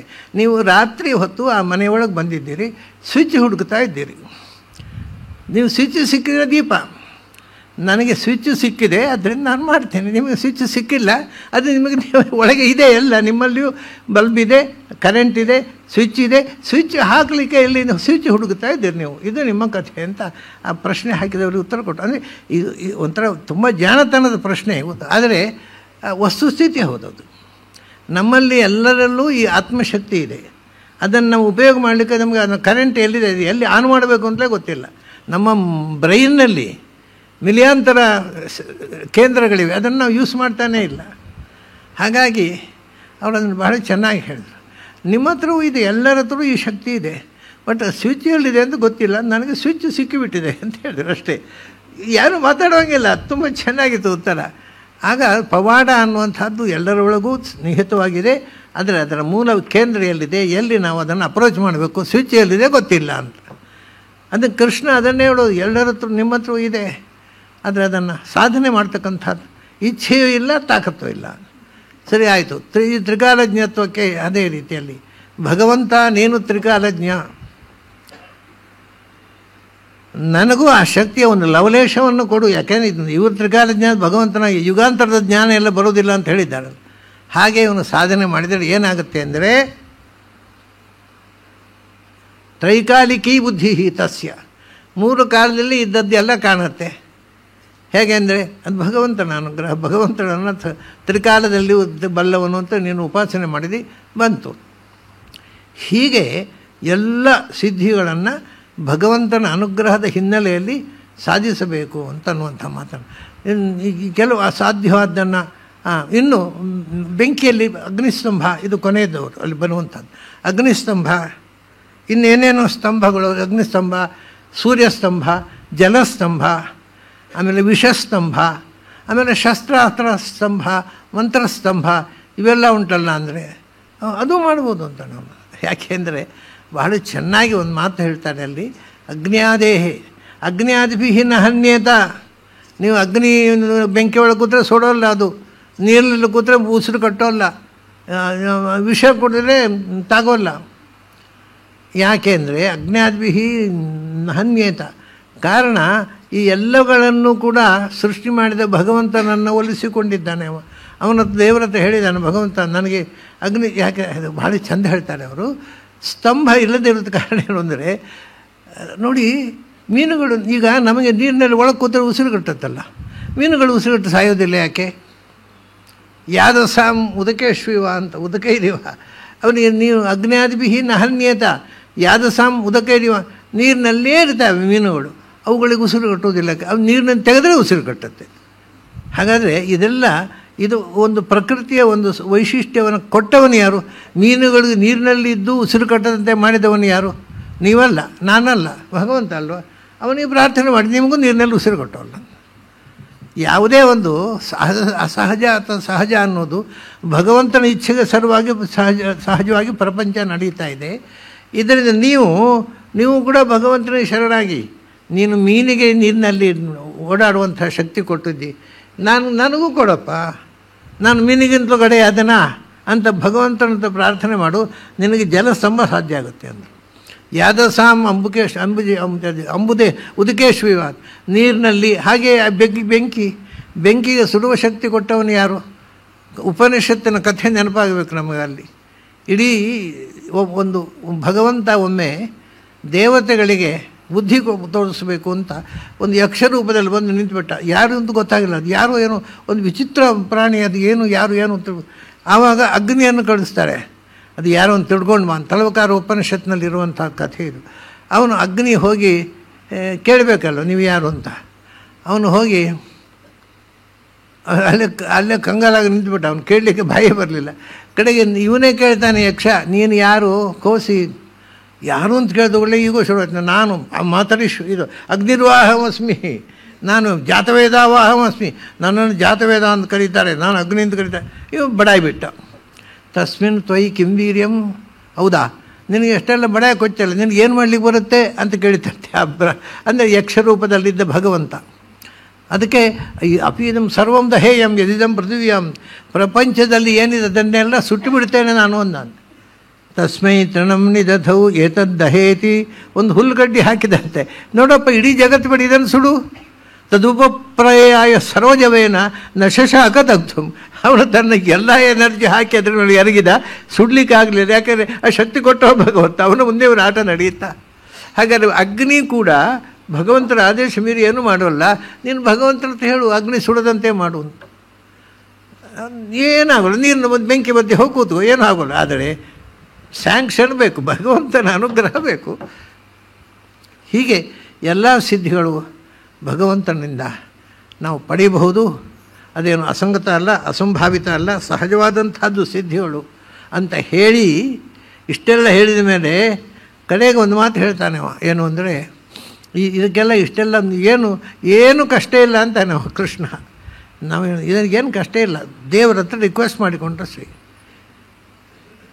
ಅದಕ್ಕೆ ಅವ್ರು ಹೇಳ್ತಾರೆ, ಇದೆಲ್ಲವೂ ಇದಿಷ್ಟವೂ ಕೂಡ ಭಗವಂತನ ಹತ್ರ ಪ್ರಾರ್ಥನೆ ಮಾಡಿಕೊಂಡ್ರೆ ತನ್ನಷ್ಟಕ್ಕೆ ಆಗತ್ತೆ, ನೀನೇನು ಕಷ್ಟಪಡಬೇಕಾದಿಲ್ಲ. ಆದರೆ ಅದರ ವಿಷಯಗಳ ಶ್ಲೋಕ ರೂಪದಲ್ಲಿ ಕೃಷ್ಣ ಮುಂದೆ ಹೇಳ್ತಾನೆ, ಅದನ್ನು ನಾಳೆ ವಿವರಿಸ್ತೇನೆ. ಆದರೆ ಅದರ ಸಾರ ಹೇಳಿಬಿಡ್ತೇನೆ. ಆದರೆ ಯಾವುದೂ ದುರ್ಲಭ ಅಲ್ಲ. ಭಗವಂತನ ಅನುಗ್ರಹ ಇದ್ದರೆ ಭಗವಂತ ಮಾಡೋದೇನಿದೆ, ಅವನು ಅದು ಯಾವುದು ಮಾಡಲಿಕ್ಕೆ ಸಾಧ್ಯ ಇಲ್ಲವೋ ಅದನ್ನು ಮಾಡುವ ಅಂತ ಹೇಳಿದಳು ನೀವು. ಯಾವುದು ಭಗವಂತನಿಗೆ ಮಾಡಲಿಕ್ಕೆ ಅಸಾಧ್ಯವಾದ್ದು ಅಂತ ಯಾವುದೂ ಇಲ್ಲ. ಅದರಿಂದ ನೀವು ಭಗವಂತನ ಪ್ರಾರ್ಥನೆ ಮಾಡಿದ್ರೆ ಆಗತ್ತೆ. ಆದರೆ ಒಂದೇನು ಅಂದರೆ ಅದನ್ನು ಪ್ರಾರ್ಥನೆ ಮಾಡುವುದು ಏನು ಉಪಯೋಗ ಇಲ್ಲ ಅಂತ ಹೇಳ್ತಾನೆ. ನಿಮಗೆ ಯಾವಾಗ ಭಗವಂತನ ಸಾಕ್ಷಾತ್ಕಾರ ಆಯಿತೋ ಅದಕ್ಕಿಂತ ದೊಡ್ಡ ಸಂಗತಿ ಇದು ಅಂತ ಹೇಳ್ತಾನೆ. ನೀವು ಅದರಿಂದ ಯಾರಿಗೆ ಭಗವಂತನ ಸಾಕ್ಷಾತ್ಕಾರ ಆಯಿತೋ ಅವರು ಪವಾಡ ಮಾಡೋದನ್ನು ಇಷ್ಟಪಡುವುದಿಲ್ಲ ಅಂತ. ಬೇಡವೇ ಬೇಡ, ಅದು ಸಿಲ್ಲಿ, ಅದು ಪವಾಡದ ಹಿಂದೆ ಹೋಗೋದು ಸಿಲ್ಲಿ ಅಂತ. ಪವಾಡ ಮಾಡುವುದನ್ನು ಇಷ್ಟಪಡುವುದಿಲ್ಲ, ಅದೊಂದು ದೊಡ್ಡ ಸಂಗತಿಯೇ ಅಲ್ಲ ಅಂತ ಕೃಷ್ಣ ಉಪಸಂಹಾರ ಮಾಡ್ತಾನೆ ಮುಂದೆ. ಅದನ್ನು ಸ್ವಲ್ಪ ವಿವರವಾಗಿ ಅದನ್ನು ನಾವು ಏನೋ ಒಂದು ಈ ಪವಾಡದ ಲಿಮಿಟೇಷನ್ಸು, ಅದರ ಹಿನ್ನೆಲೆ ಮುನ್ನೆಲೆ ಎಲ್ಲ ಹೇಳಿ ಉಪಸಂಹಾರ ಮಾಡ್ತಾನೆ ಕೃಷ್ಣ. ಆ ಪವಾಡದ ಬಗ್ಗೆ ಕೃಷ್ಣನ ಉಪಸಂಹಾರ ಅದು ಅವ್ರು ಹೇಳ್ತಾರೆ, ಅಂತರಾಯ ಅನ್ನುವುದಂತೆ ಅನ್ನೋದು. ಈ ಪವಾಡ ಉಂಟಲ್ವ, ಸಾಧನೆಗೆ ಅಡ್ಡಿ, ಅದು ವಿಘ್ನ. ಅದು ಪವಾಡ ಮಾಡಲಿಕ್ಕೆ ಆದರೆ ಜನರೆಲ್ಲ ಮೆಚ್ಚಿಕೋತಾರೆ, ಪವಾಡವೇ ಮಾಡುವ ಅಂತ ಕಾರಣ ಶುರುವಾಗುತ್ತೆ, ದೇವರು ಮರೆತು ಹೋಗ್ತಾನೆ. ಇವೆಲ್ಲ ಅಂತರಾಯ ಅನ್ನುವುದಂತೆ ಇದು ನಿನ್ನ ಬದುಕಿಗೆ ಸಾಧನೆಗೆ ಅಡ್ಡಿ, ಪವಾಡ ಮಾಡಬೇಡ ಅಂತ ಹೇಳ್ತಾರೆ ಕೃಷ್ಣ. ಅದಕ್ಕೆ ಭಗವಂತ ಮಾಡು ಅಂತ ಹೇಳಿದರೆ ಮಾತ್ರ ಮಾಡೋ ಅಧಿಕಾರ, ಉಳಿದವರಿಗೆ ನಾವು ಮಾಡಲಿಕ್ಕೆ ಹೋದರೆ ಅದು ಅಪಾಯಕಾರಿ.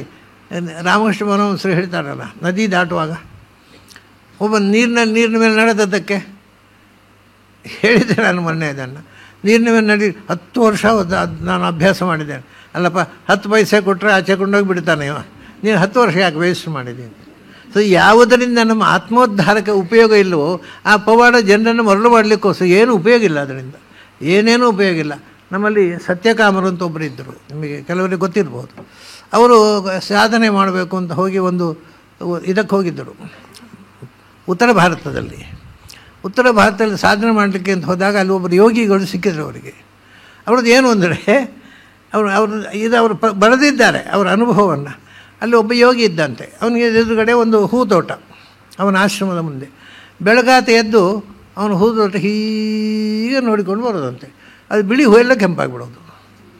ಮತ್ತು ಪುನಃ ಮರುದಿವಸ ಕೆಂಪು ಹೂ ಹರಡಿದರೆ ಅದನ್ನು ಹೀಗೆ ಕಣ್ಣಿನಲ್ಲಿ ಅಂಥ ಒಂದು ಪವರು, ಅದರ ಬಣ್ಣ ಬದಲಿಸೋ ಪವರು. ಇವರಿಗೆ ಭಾರಿ ಖುಷಿ ಆಯಿತು. ಹೋಗಿ ಗಟ್ಟಿಗೆ ಹಿಡ್ಕೊಂಡಂತೆ ಕಾಲು, ನನಗೂ ಹಿಡ್ಕೊಡಿ ಈ ವಿದ್ಯೆ ಅಂತ. ಅದಕ್ಕೆ ಆತ ಏನು ಹೇಳ್ತಾರೆ ಗೊತ್ತಾ, ಅಪ್ಪ ಇದರಿಂದ ಏನು ಆತ್ಮೋದ್ಧಾರ ಆಗುತ್ತೋ, ನಾನು ಹಾಳಾದೆ, ನನ್ನ ಜೀವನ ಹಾಳು ಮಾಡಿದೆ, ಈ ಪವಾಡ ಮಾಡೋದಕ್ಕೋಸ್ಕರ ನೀನು ಮಾಡಬೇಡ, ನೀನು ಸಾಧನೆ ಮಾಡಿ ಹೋಗು ಅಂತ ಹೇಳಿಬಿಟ್ಟು ಅವರು. ಅದು ಏನು ಸುಖ ಇಲ್ಲ, ಜನರಿಗೆ ಬರಲು ಮಾಡಲಿಕ್ಕಷ್ಟೇ. ಹೂವಿನ ಬಣ್ಣ ಬದಲಾದ್ರಿಂದ ನಮಗೇನು ಉಪಯೋಗ? ಇದು ವೇಸ್ಟ್. ಇದು ನಾನು ಇದನ್ನು ಸಾಧನೆ ಮಾಡಲಿಕ್ಕೆ ಎಷ್ಟೋ ವರ್ಷ ಹಾಳು ಮಾಡಿದ್ದೇನೆ, ಆದರೆ ಈಗ ಗೊತ್ತಾಗ್ತಾ ಇದೆ ಅದು ಬೇಡ ಇತ್ತು ಸಾಧನೆ ಮಾಡೋದು, ಅನ್ಯಾಯವಾಗಿ ಮಾಡಿದೆ ಅಂತ. ನೀನು ಹುಚ್ಚುಗಟ್ಟಬೇಡ, ಬಿಟ್ಟುಬಿಡು ಅಂದರು ಅವರು. ಅದು ಕೃಷ್ಣ ಕೊನೆಗೆ ಇದೇ ಮಾತನ್ನು ಹೇಳ್ತಾನೆ, ಅಂತರಾಯ ಇದು ಅಡ್ಡಿ ಸಾಧನೆಗೆ. ಈ ಪವಾಡ ಸಾಧನೆಗೆ ಅಡ್ಡಿ. ನಾನೊಬ್ಬ ಪವಾಡ ಪುರುಷ ಆಗಬೇಕು ಅಂತ ತಲೆ ಬಂದುಬಿಟ್ರೆ ಸಾಧನೆಯಲ್ಲೇ ಬೆಟ್ಟ ಹತ್ತುತ್ತೆ. ಅದರಿಂದ ಸಾಧನೆಯ ಬೆನ್ನು ಹತ್ತಬೇಡ ಅಂತ ಕೃಷ್ಣ ಬಹಳ ಸ್ಪಷ್ಟವಾಗಿ ಹೇಳ್ತಾನೆ. ಅದಕ್ಕೆ ಅವನು ಗೀತೆಯಲ್ಲಿ ಹೇಳಲೇ ಇಲ್ಲ ಅದನ್ನು. ಬಟ್ ಉದ್ಧವ ಅಂತರಂಗ ಶಿಷ್ಯ, ಅವನಿಗೆ ಒಂದು ಸ್ವಲ್ಪ ಬಿಚ್ಚಿ ಹೇಳಿದ ಅಷ್ಟೇ. ಹೀಗೆ ಆ ಮುಂದಿನ ಮಾತು ಬಹಳ ಮುಖ್ಯವಾದ ಅದನ್ನು ಕನ್ಕ್ಲೂಷನ್. ಈ ಪವಾಡಗಳನ್ನು ಹೇಳಿದ್ದೆಲ್ಲ ಒಂದು ಅದ್ಭುತವಾಗಿ ಹೇಳಿದ, ಅದರ ಕನ್ಕ್ಲೂಷನ್ ಬಹಳ ಚೆನ್ನಾಗಿ ಹೇಳ್ತಾನೆ. ಆ ಕನ್ಕ್ಲೂಷನಲ್ಲಿ ಕೃಷ್ಣನ ಅನ್ನಿಸಿಕೆ ಏನು, ಆಮೇಲೆ ಅಪರೋಕ್ಷ ಜ್ಞಾನವೇ ಆಗಬೇಕು ಅಂತ ಉಂಟಾ? ನಾವು ಸಾಧನೆ ಮಾಡಿ ಏನಾದರೂ ಮಾಡ್ಬೋದು. ಕೆಲವರಿಗೆ ಜನ್ಮತಃ ಪವಾಡ ಮಾಡ್ತಾರಲ್ಲ, ಏನು ಸಾಧನೆ ಮಾಡಿದೆ ಹುಟ್ಟ ಪವಾಡ ಮಾಡುವವರು ಇರ್ತಾರೆ. ಆಮೇಲೆ ಕೆಲವರು ಮಂತ್ರಗಳಿಂದ ಮಾಡ್ತಾರೆ, ಕೆಲವರು ಔಷಧ ಪ್ರಯೋಗದಿಂದ. ಅದೆಲ್ಲ ಅಪರೋಕ್ಷ ಜ್ಞಾನ ಇಲ್ಲ, ಮಣ್ಣು ಇಲ್ಲ. ಅದಕ್ಕೂ ಕೃಷ್ಣ ಉತ್ತರ ಕೊಡ್ತಾನೆ. ಇದೆಲ್ಲ ಅಂದರೆ ಪವಾಡ ಯಾವುದನ್ನು ಮಾಡಲಿಕ್ಕೆ ಬರುತ್ತೆ, ಅದರಿಂದ ಯಾವುದೂ ಮಹತ್ವದ್ದಲ್ಲ. ನೀವು ಪವಾಡದ ಬೆನ್ನು ಹಿಂದೆ ಹೋಗಬೇಡಿ ಅನ್ನೋದಕ್ಕೋಸ್ಕರ ಪವಾಡ ಹೇಳಿದ್ದು ಅಂತಾನೆ. ಬಹಳ ವಿಚಿತ್ರ. ಯಾರು ಪವಾಡ ಅವರು ಬೂದಿ ಕೊಡ್ತಾರೆ, ಇವರೇನೋ ಪ್ರತಿಮೆ ಕೊಡ್ತಾರೆ, ಇದಲ್ಲ. ಒಬ್ಬರು ಬೊಂಬಾಯಿಯಲ್ಲಿ ಸತ್ಯ ಸಾಯಿಬಾಬರಿದ್ದರು. ಆಗ ಅವರ ಭಕ್ತರೊಬ್ಬರು ಅವ್ರು ಈಗಿಲ್ಲ, ಅವರು ಕನ್ನಡದವರೇ, ನೇಪಾಳದ ಮಹಾರಾಜನ ಸೆಕ್ರೆಟರಿ ಆಗಿದ್ದರು. ಅವರನ್ನು ಹೇಳಿದ್ರು, ಬನ್ನಿ, ನನಗೆ ಅದರಲ್ಲೆಲ್ಲ ನಂಬಿಕೆ ಇಲ್ಲ, ನಾನು ಬರೋಲ್ಲ ಅಂದರು ಅವರು.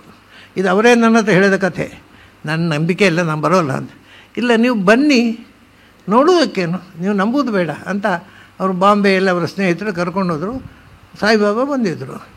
ಕಡೆಗೆ ಅವ್ರ ಪರಿಚಯ ಮಾಡಿ, ಇವರು ನೇಪಾಳದ ಮಹಾರಾಜರ ಪರ್ಸನಲ್ ಸೆಕ್ರೆಟರಿ, ಹೌದಾ ಅಂತ ಹೀಗೆ ತೆಗೆದಂತೆ ಒಂದು ಪಾರ್ಕರ್ ಪೆನ್ನು.